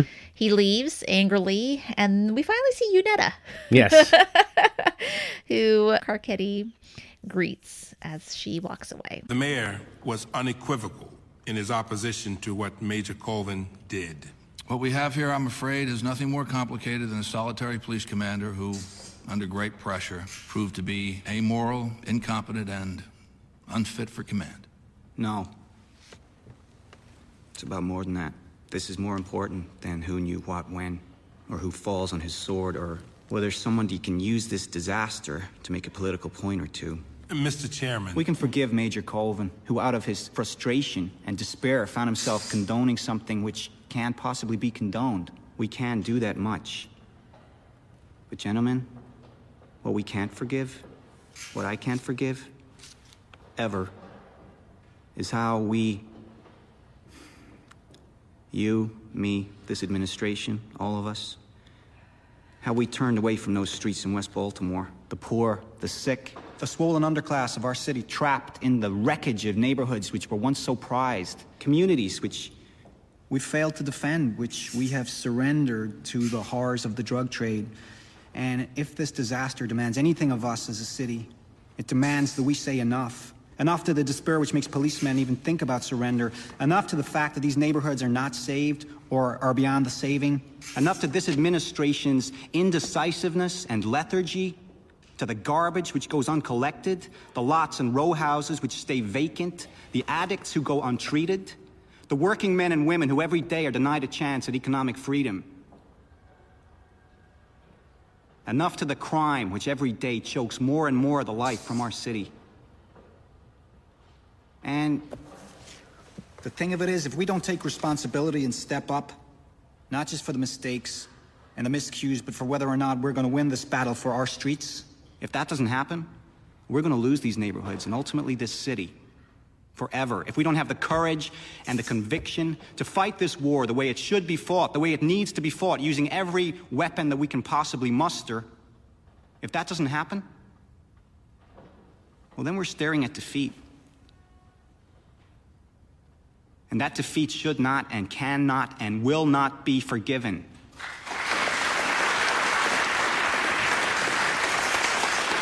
Mm-hmm.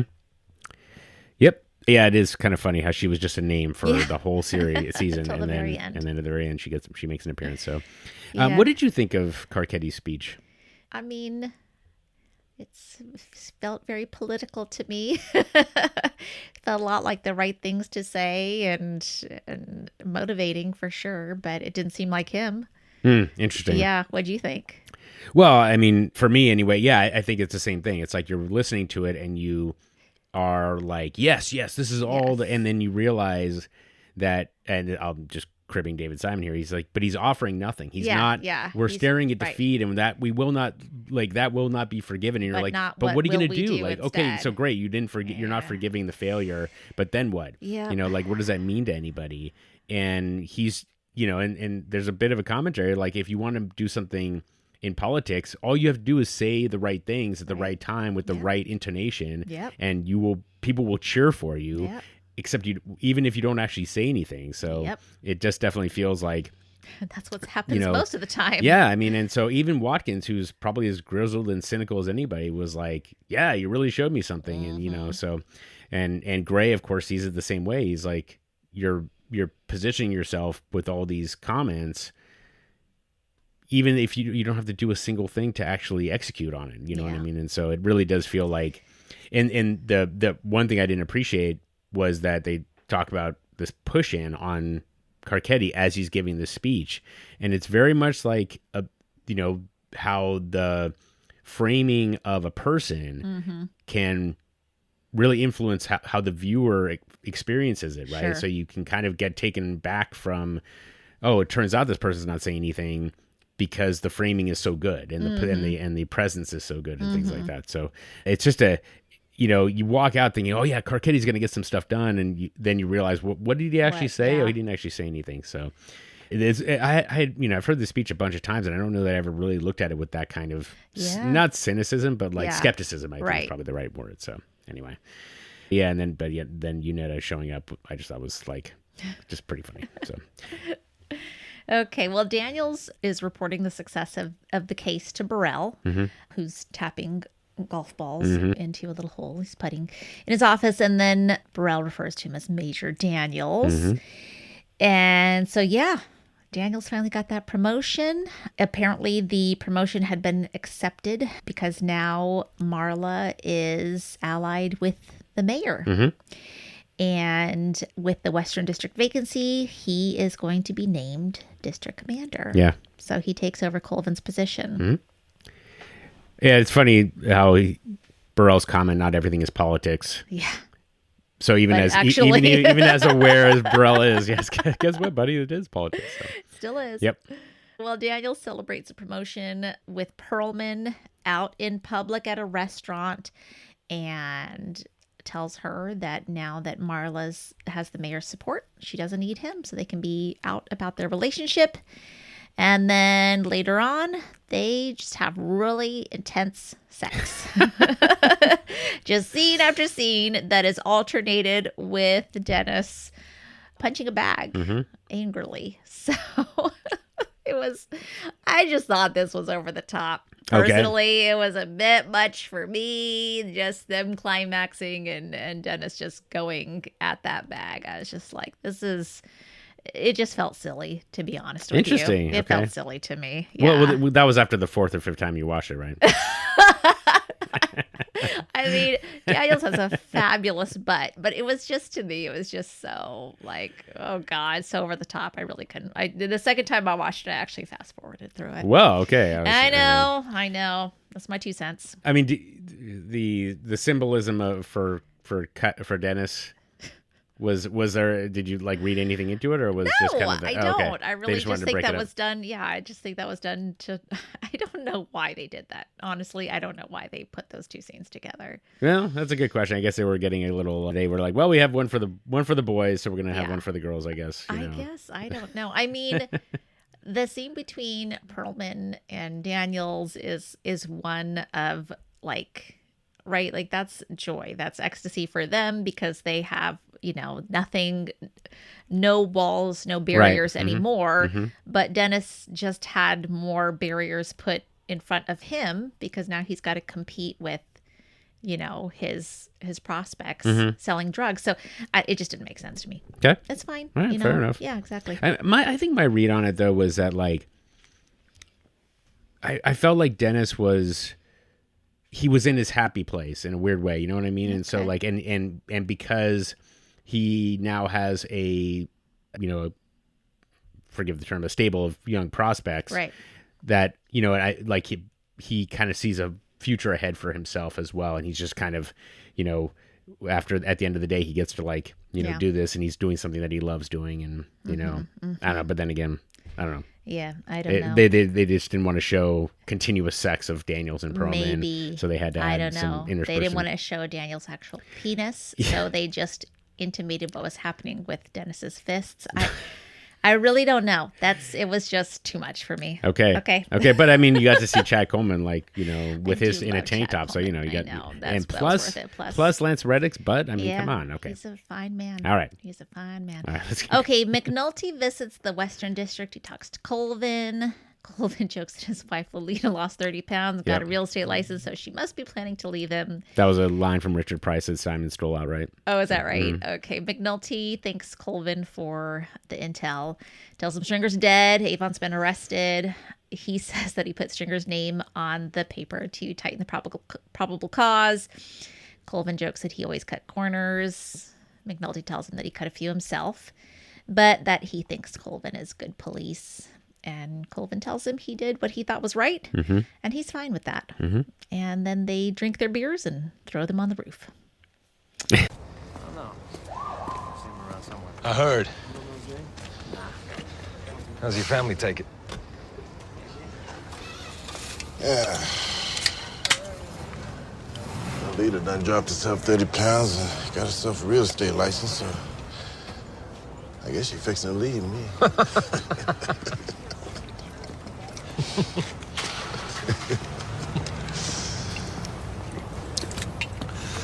I just wanted you to know that last tip you gave me was a winner. Yeah, I heard. It's good work. Also, I don't know if you know, Stringer Bell was shot to death 2 days ago.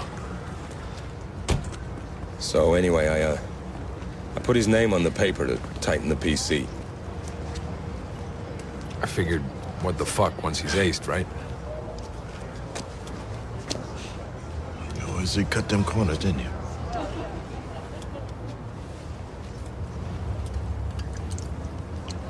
Seems like you cut a few yourself, Major. However it ends, you're good police. Like I just did what I did. Felt right. I'm fine with that.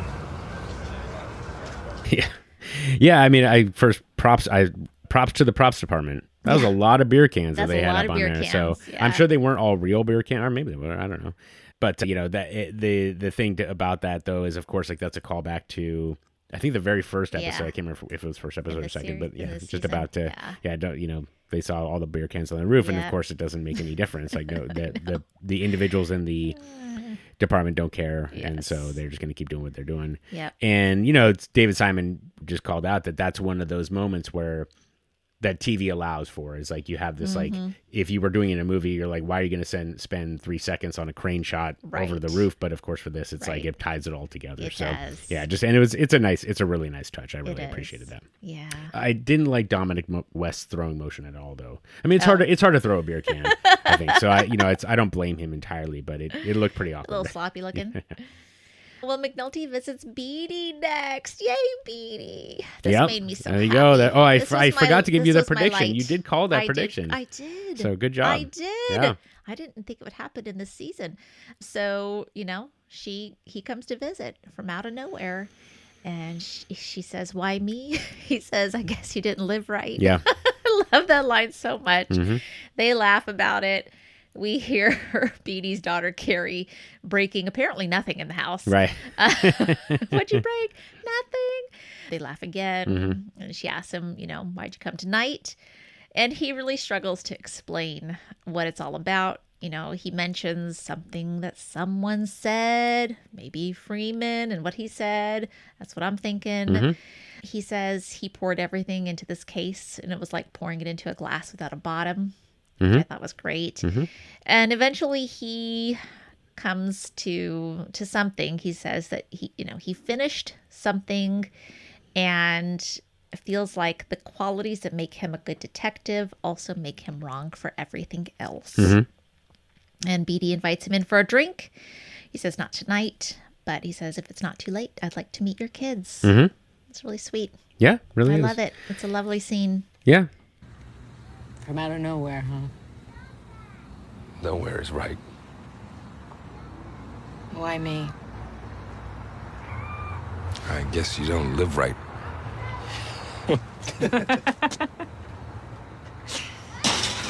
Carrie, what was that? What broke?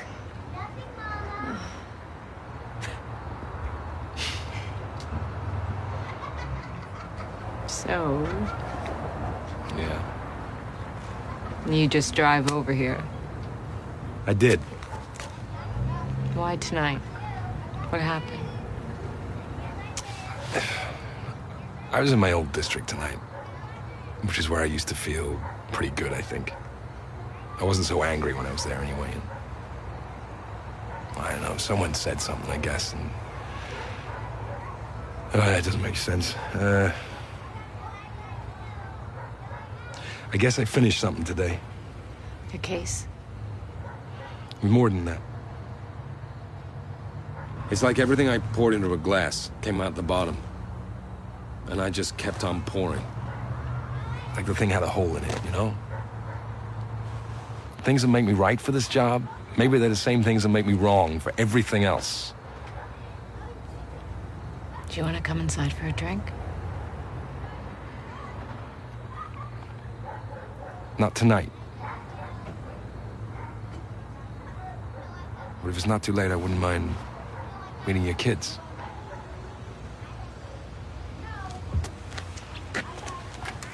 And it's, and I think you're right, because I was saying it won't make you whole, Yeah. right? He's pouring something into a glass, and Yeah. it's not, but the job's not going to make Right, him whole. And so, right. and even like, Won't fill you up. yeah, and I mean, even like do you want to come in for a drink? It's like, well, not tonight is also kind of, to me, feels like a little bit of the behaviors at the bar, where it's just about like getting, basically getting sex from women, right? And he's like, I don't, no, that's not going to make me whole either. Yeah. So I want to do this the right way. I want to build something right in a smart way. And so, what he was describing, David Simon said, this is describing any addiction. You're just like continuously filling a hole, that something that has no whole bottom to it. Yeah. And so he did say that, it's recognizing you have a problem, but then David Simon said he wants to see if McNulty is able to get past step 2 of admitting a higher power, that there's a higher power. So I thought it was funny, but yeah, it was, so you were, when you saw Beatty,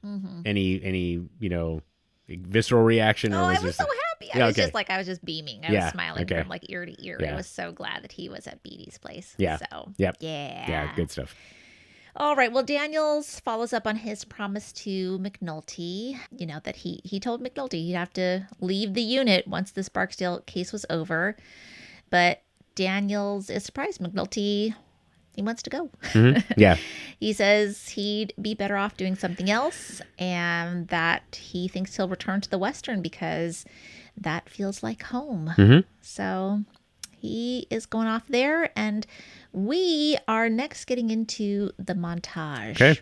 Are you ready for montage time? Yeah, I mean, did you read it as No. Daniels was kicking McNulty I was out? kind of feeling like maybe he was gonna like hang on and say you could stay. I'll Yeah. figure out a way for you to stay, and then McNulty was Yes. the one. Who's Okay, like, that's how I have read to it. leave. Yeah, that's how I read it. I where think Daniels was was like, I have to trust you. Yeah. But I, and unless they could come to some terms of like, here's Right. why this won't happen again. But Right. McNulty's Must like, said, no, no. I gotta go. Yep. Okay. Okay. All right, let's do the montage. Well, we cue the music, Mhm. and we see Herc and Colicchio arresting young dealers. We see Gray campaigning for mayor. We've got Carver, Santangelo, and McNulty in uniform Mhm. at a roll call briefing in the Western. The Hamsterdam zones are now a pile of rubble. We are in Dennis's gym. He's training his young boxers, and who comes in? Carver. Mhm. I loved that so much. Yeah. There's a bit of light for me. Crutchfield comes in and cuts off Bunk's tie when he's sleeping at his desk. Mhm. It's awesome. Oh, we see Donette crying Yep. on the sofa, and Tyrell's in front playing with his toys. So sad. Yeah. Omar throws a bag of weapons into the Baltimore docks. Mhm. And who are there posters of around? Sabaka. Very good. Yeah. Drugs keep getting dealt Mhm. on the streets of Baltimore. We see Bodie walking alone, right? He is now kind of, I guess he must be like free agenting. Yeah. Daniels and Sidner take down the Barksdale investigation corkboard. Mhm. Carcetti's family watches him give a speech. McNulty's walking his beat in the Western, and he is being good police. He's talking to the people in the community, just like Colvin said Mhm. a good police would do. Oh, I love this. Brianna is in the back of Avon's trial. Mhm. He looks back, he sees her, and then when he looks back again, she's not there. Who arrives? Marlowe and Partlow. Mhm. And I think this is the first time Avon has seen, we've had a scene face-to-face with our Avon and Yep. Marlowe, right? Mhm. So that happens, and then Perlman prosecutes Avon, along with, we've got Shamrock and Poot and Perry, Gerard Sapper, Putin. She says Putin. Mhm. The way she says it sounds funny. Arthur Carroll. And they're all being defended by Maurice Levy. Mhm. And then we end up with a coda. At the end, there's a little bit more that shows up after the montage. We have Bubbles going through the wreckage with his young protege. Mhm. And he's kind of showing him how to find things like aluminum and whatever, junk that they can sell. And Colvin's there, standing amidst the demolished buildings. Mm-hmm. Bubbles comes up and talks to him. And I love some of the things that he says here. That's why I'm sorry I had to go get the transcript, because I wanted the actual lines that Bubbles said. He says, like, they just took a big eraser and rubbed across it. Yep. But before a dope fiend come down here, cop a little something, ain't nary a soul hassle him. Hoppers and police, they just let him be. And anyways, I just loved it. Yeah. And I love too Colvin asks if he thought it was a good thing though, and Bubble says he's not sure. And later we say, there's $1 they find, and he says, that's a seed. Come on, boy. So what an ending. Yeah. I did not expect that. I didn't expect that kind of a reflective moment. Yeah. And having Bubbles and Colvin there is kind of perfect. Absolutely. How you doing?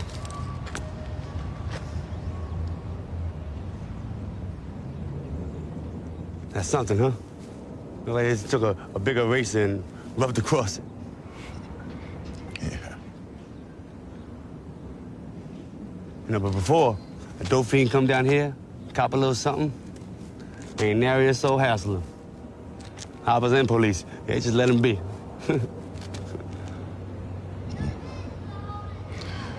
It's a good thing, huh?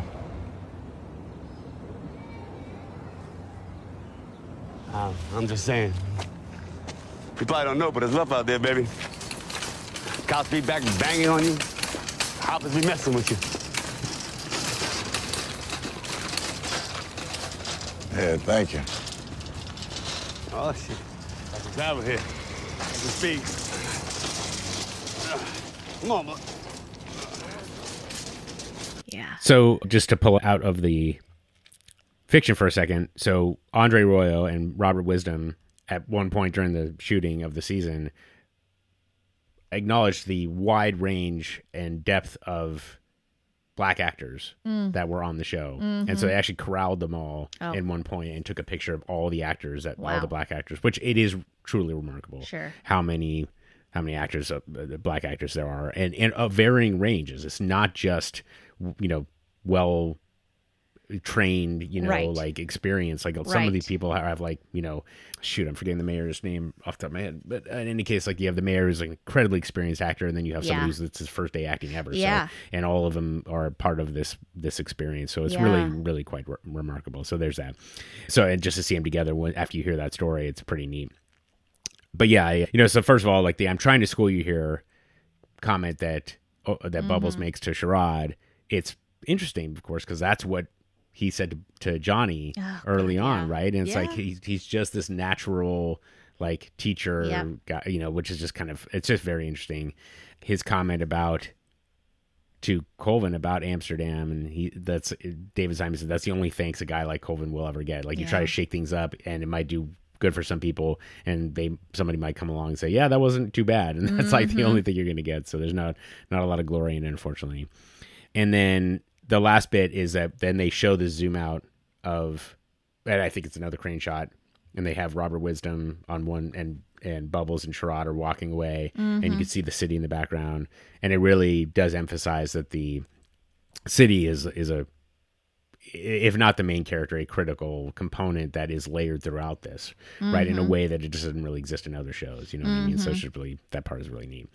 And then just to go back to the montage, not a ton. So the song was called Fast Train by Solomon Burke, if I didn't mention that already. I thought that it was either a nod or a direct reference to Brother Mouzone's comment about like Lamar says, what's that? And Brother Mouzone says, slow train, Lamar. And he's like, what? And he says, reform, Lamar, reform. Yeah. And so I wasn't sure if that was related, but just the fact that the term was overlap, I thought that was interesting. Director Joe Chappelle was the one who picked up the song, which he did such a good job on episode 11. I thought I'd give him credit there. The Carver and Dennis exchange of the bro nod. Yeah. just A+. So good. It's not a life lesson, but Yeah, if you I love make it. eye contact with someone, give them a nod. Yeah. I remember one of my favorite memories for whatever reason was, it was like, I think it might have actually been Christmas morning. I was walking my dog, and this is before we had kids, and there's a motorcycle driving slowly down. I was in Seattle, and I, it's just me with my dog and the guy on the motorcycle, basically on this block, and I just did a nod, and he nodded back, and while he's driving by, which I The just really nod. it's almost like undeniable. The If you do nod. the nod, it almost always works. Ugh. And then Dominic West was not the one twirling the baton when he was walking the beat. They had an actual police officer do that. Oh, really? Yeah, that shot. You'll see that it actually, like, they cut it very carefully or cleverly, Okay. but it's not actually It's him. not which I was him. in. Oh, darn. And then, yeah, the Avon Marlowe exchange. I'm, even looking ahead, it's really interesting because they generally don't use the montage to tell any kind of story. Yeah. But this was that, right? Yeah. It's like, and you were like, oh my God, they've never actually seen each other. They've never seen each other. I mean, this whole war. Yeah. And they've never seen each other. Marlowe probably knows what Avon looks like, but Avon had no idea, which is just incredible. So, and it's fascinating. And, it just has this look of like, I can't believe I was like wasting all this energy and time on this kid, anyway. And of course it all, for what purpose, but by that time it was already too late. So Stringer, unfortunately, was right. They had the world in the palm of Pretty their much. hands. Yep. It's amazing. Ugh. It wasn't, the drug trade wasn't going to make him whole. Nope. So. All right. Anything else? That's it. That's it. Okay. Well, before we get into some of our categories, I had to mention a couple of other things that I forgot to mention. So I thought the Grace Dennis interaction was beautiful. Yeah. And her comment about "I'm proud of you, Dennis." Mhm. Yeah. Like, I just feel like there's something really just, what's the word I'm looking for? Like, it just hits you in the gut when you see somebody that has climbed out of their difficulty and then look back and say, almost like you're on the right track. Yes, that acknowledgement. And just it is so meaningful. Which Agree. Agree. And then I have a much bigger topic, but it's out of order in my notes, so we'll come back to that. The idea of Hamsterdam was taken up by a couple of police chiefs, as far as David Simon knows, including a town down in Florida, but he has no idea if it actually worked or not. So, interesting. I mean, Oregon, this is now much later, but Oregon had essentially made all drugs legal, I think, at some point, or Portugal, I know, has done this. Okay. But I thought Oregon had a much... They loosened a lot of their drug restrictions in terms of using. Yeah, in terms of where you could use it. Yeah. Yeah. But I don't know if but I think it's actually been rescinded, so I don't know. Okay. So anyway, but I just thought that was it's kind of interesting that this is in November 20 years of ago. 2020, Oregon became the first state in the U.S. to decriminalize the possession of small amounts of all illicit drugs, including heroin, cocaine, and methamphetamine. Mm-hmm. But it sounds like it's still ongoing. Oh, okay. Interesting. Yeah. So there you go. So Very controversial. No doubt about it. Okay, so then one more little note. The Wealth of the Nations is a foundational 1776 book by Scottish economist Adam Smith that explores the principles of economics and capitalism, arguing that a nation's wealth is determined by its productivity and the free market, guided by the invisible hand of self-interest. But David Simon, in case it's not clear, stated explicitly that one of the arguments of The Wire is that pure capitalism is not social policy. And so if you have any interest in social good, you cannot rely solely on capitalism to do that. I mean, it'd be nice if people were like, oh, look, there's a big problem with the environment. I better go, figure out a business to take care of the environment. No, they're going to make the decisions that's going to get them the most money. Right. I mean, some people do that, but generally they won't be invisible hand, purely altruistic. Exactly. Self-interest is going to solve the immediate problem more often than not. So, right. Okay, but here's my big question before we get into the categories. Okay. And I'm dropping on Ellie, so she has to think about it, or I can stall for her if she wants to. So what I was wondering for the longest time is, was there a viable strategy for Colvin to essentially get the drop in crime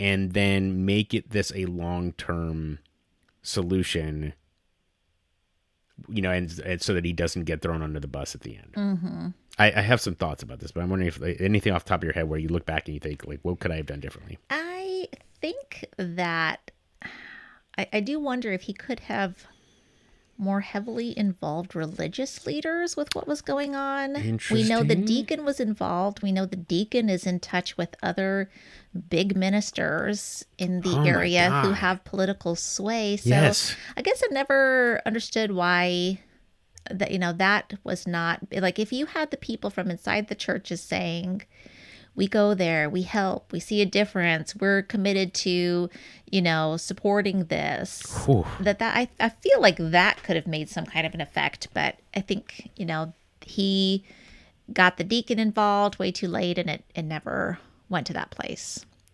I don't really see anything else with the way that it started, how it could have worked out though. Well, you've completely thrown me off because in all my thinking on this, I never once, but if you were 100% right. Yeah, right? Like, because that's how the deacon got Dennis what he needed. Yeah. Was to go to religious leaders, right? Right? Yeah, and exactly. We heard about how, like, the one minister that they went to and how he was, I don't know, was he more involved with Marla Daniels or something like that? Yeah. So it just seems like that is a way in. Absolutely. To the political side of things. Yeah. I mean, the voters in my district know who Reverend Reed is. That's what it was. Exactly. Yes, yeah. And of course, that is the one that is going to get you the most bang for your buck, essentially. You get him on your side and you are good to go, basically. So, because you'll probably have other people in other reverends that will be supporting you as well. Because, Reverend Reed is on board with this? Oh, sure. Let's go investigate, right? God, that's a damn good idea, man. Well, Colvin, deacon? Just had the chance to tell him. Yeah, I mean, and particularly because the deacon was the one who was really pushing for to keep it continuing. I mean, that's a thing that I look back on and think, I see where Colvin was I see the logic in why he didn't shut it down. Right. Because in doing so, he knew that everybody else would get, just go back to their lives and what life was like before, and it sucks, right? Yeah. And it's just not a workable solution. But on the other hand, as you said, like, if he had built greater support from people that had influence, then it would have been, at least if nothing else, him getting fucked would have been a much harder thing to pull off. Because then he goes to them and say, oh, well, it looks like Burrell's trying to fuck me. It's like, oh, no, he's not. He better not, because then Burrell loses support of the ministers. He's done.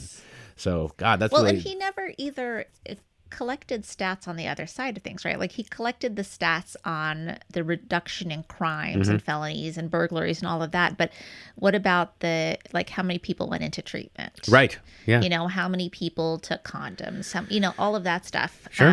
Which I think could have made a convincing case Absolutely. On the other side. But I don't think Colvin ever really cared about those people. He cared about the non-drug users, the people, that lived on those corners.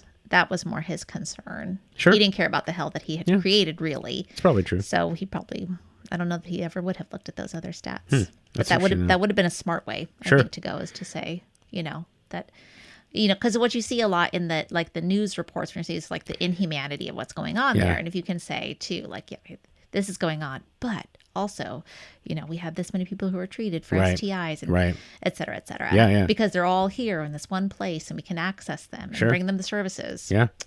Yeah. Yeah. Well, okay. So let me, that's a much better answer, but I'm going to give you mine anyway. You can critique it. So my thought was essentially if I were him, I'd look back and think, okay, here's how I would have done it. Have the day before he goes into Comstat and says, or maybe 2 days, and this actually makes a difference. 2 days before, he says to Burrell and Rawls, this is what I've done. This is how I got you your number. Tomorrow, I am going to shut all this down so that at Comstat, it will all be in the past and it's no longer an issue.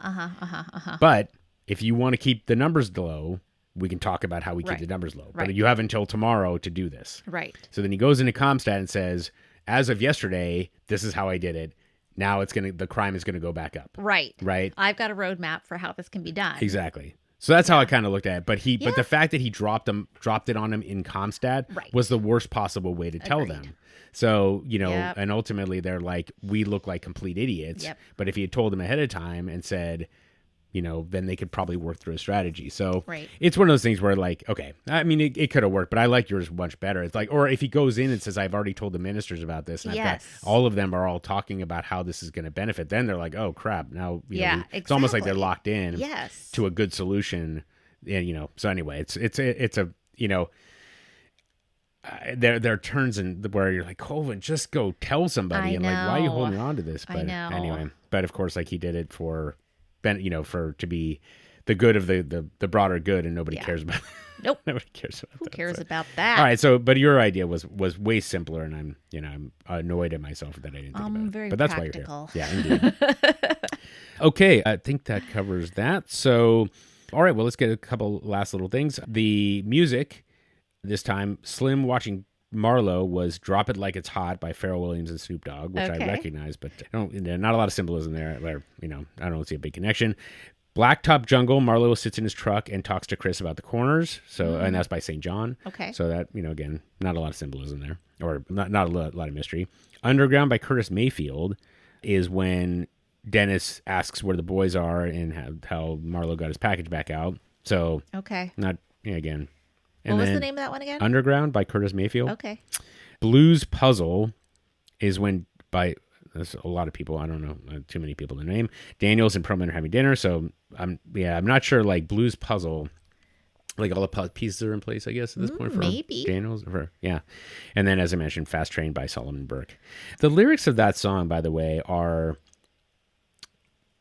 I was trying to connect them. I think I was overthinking it. There's not like a lot of direct connection, but it's.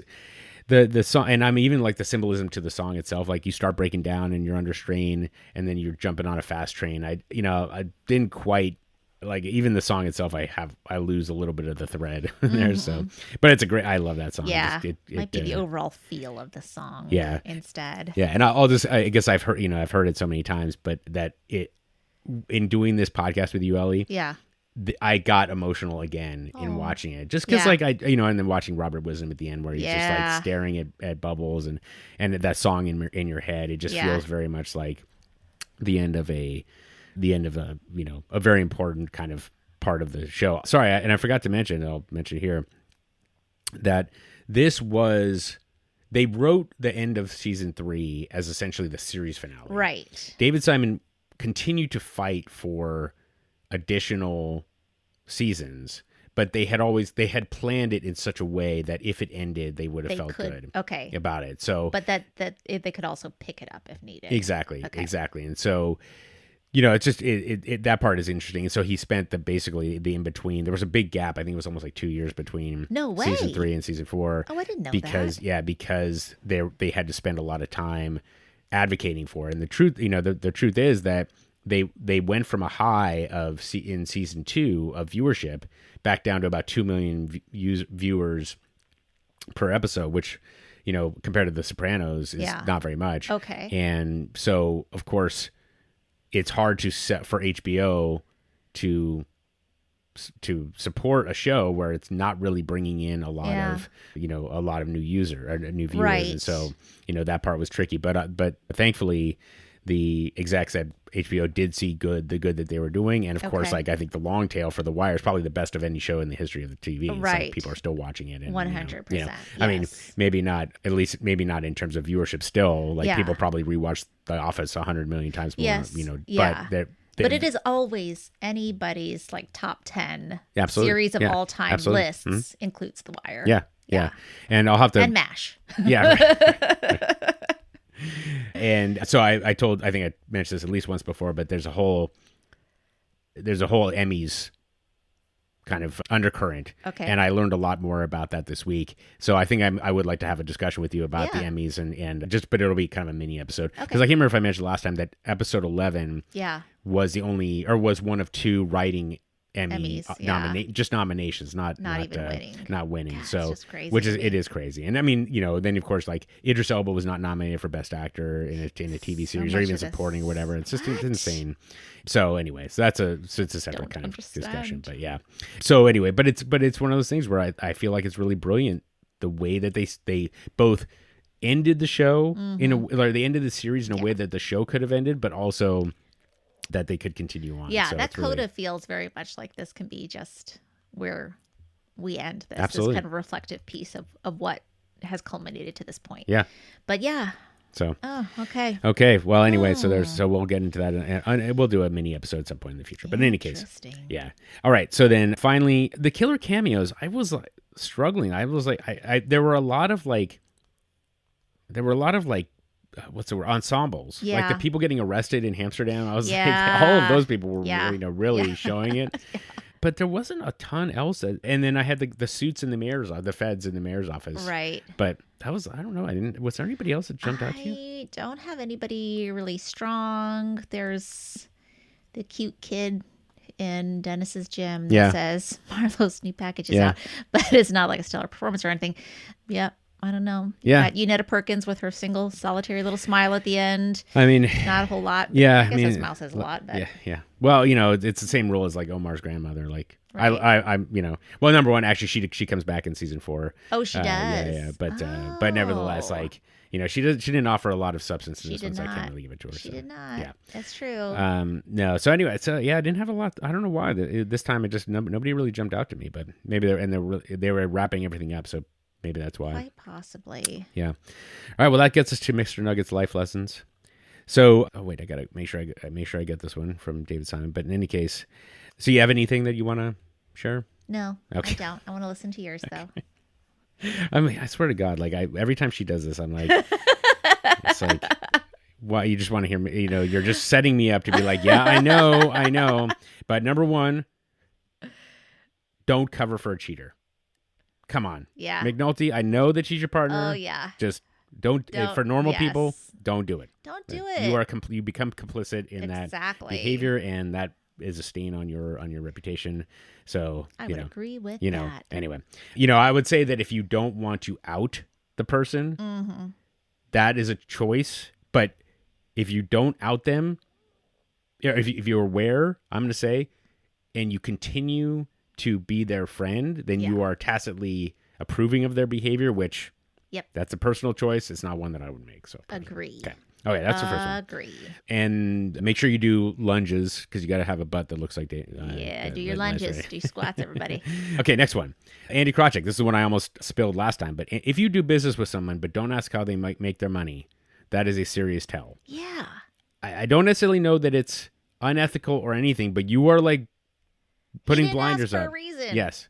Yeah, exactly. Yeah, exactly. I didn't inquire. Just hey, what's your business? What do you do for a living? And even if the guy lies to you, at least you know. Yeah. Right? And you're like, oh, I have this coffee shop. He told me. Yeah. XYZ. He just, but he does a lot of like, business with commercial stuff. Oh, okay, cool. That sounds about right. You know, and then you're good, right? Yep. I mean, you asked, but if you don't ask, then you're like, I don't care where the money comes from, which is a whole separate problem. Right. Okay. The next one. McNulty, when he goes and says the Western feels like home, felt like I wasn't so angry. Yeah. If you find yourself in the same place and feeling the same way, whether these are with people, whether it's in its actual physical location, changing your environment can be a way to kickstart your brain. Yeah. And so change your environment if you feel like you need a change. Yes. Go to, I do the same, I do my homework in the same place and I always feel like I struggle. Yeah. Go to a different place. Yes. Yes. And so, Yes. If you always have a tense conversation with somebody in one room of the house, go to a different room, go outside for a walk, whatever, things like that. Those are, just Going little outside for a walk. That's always good. Okay. Now I have two big ones. Okay. So. Hit me. Fighting on the lie. Oh, yeah. So I believe that the reason we're in the kind of the political landscape that we're in today is because we as the voters have essentially accepted a lie from a politician at some point in the past. Right. And rather than admit that we believed a lie, we are fighting on the lie. Yeah.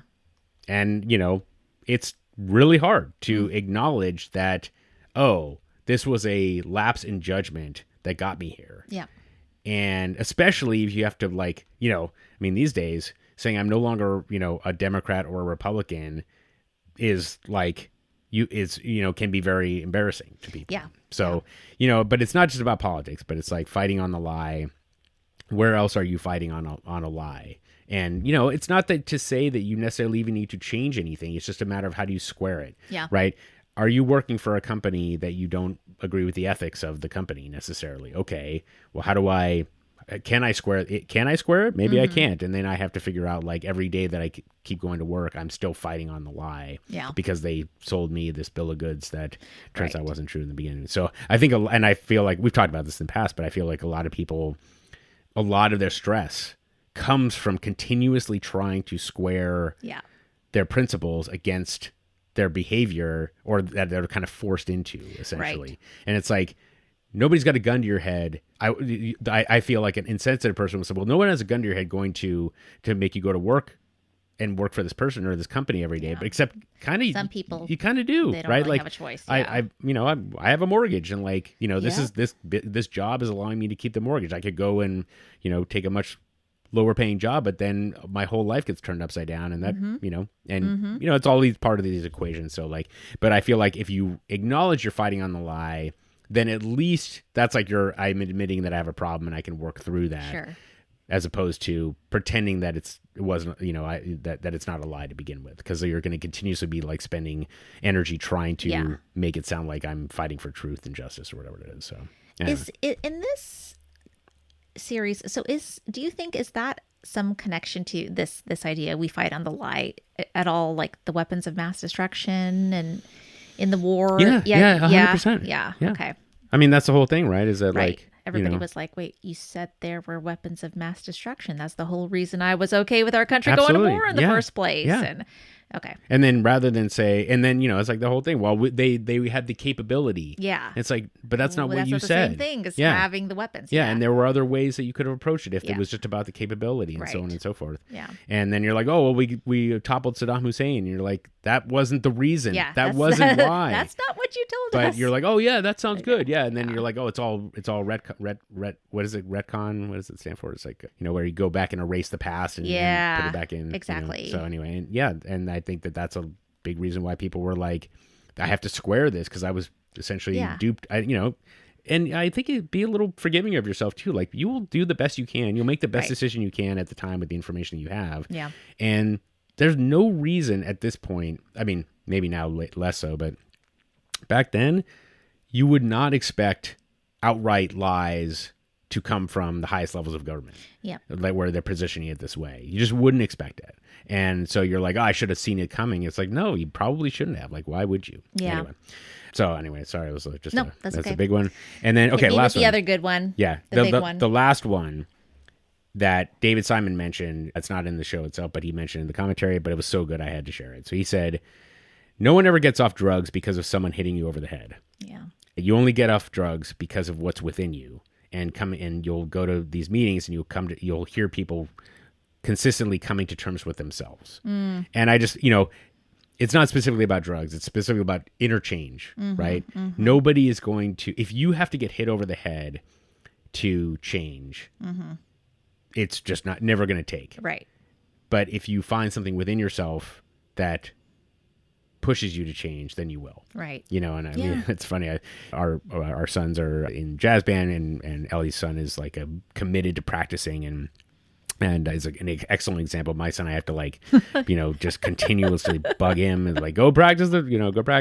And, you know, and it's, I could keep berating him. Yeah. You know, he wants to do it, but Right. the pull from the dopamine factories of video games or whatever else is just a bigger draw for him. But whereas for Ellie's son, it comes from within him, and I think that it's going to serve him well, and I hope that my son picks it up sooner. But, like, you know, if you do want to find change, then you have to find that change within yourself. And then Yeah, I know. You can only carrot and stick for so long. You know, right. Yeah. At some point, you have to. The carrot has to be inside you. That's right. Exactly. Doesn't make any sense. Yeah.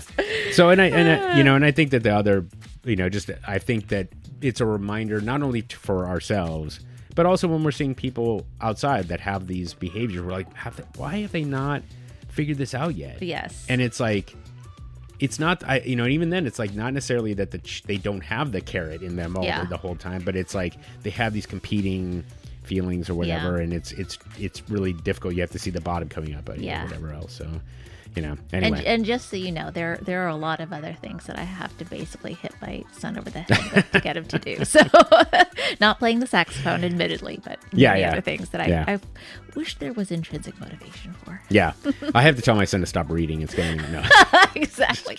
Please stop reading all of those gigantic texts. Yeah, Why are you writing so many essays about philosophy and stuff? God, all of these ridiculous. Huge calculations that take up so much paper. Yeah, exactly. I mean, we got to conserve paper. Yeah.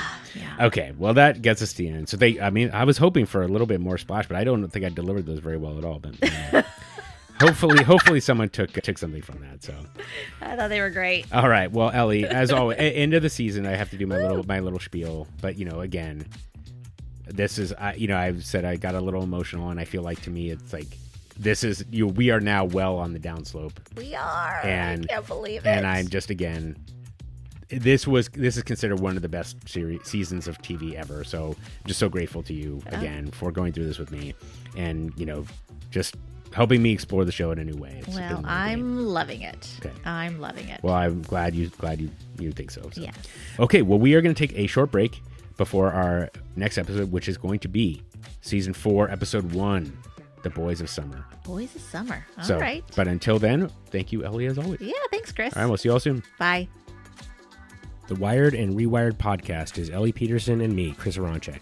Our theme song is Nice Vibes by Neon Beach. Want to holler at us? You can email us at wiredandrewired@gmail.com or hit us on the burner at 240-488-0060 to leave us a voicemail. We're Wired and Rewired on all the socials. And of course, if you like the show, please give us a rating and review on iTunes, Spotify, or wherever you get your podcasts. It helps other Wire fans discover the show. And until next time... The fuck y'all standing around for? And get to work!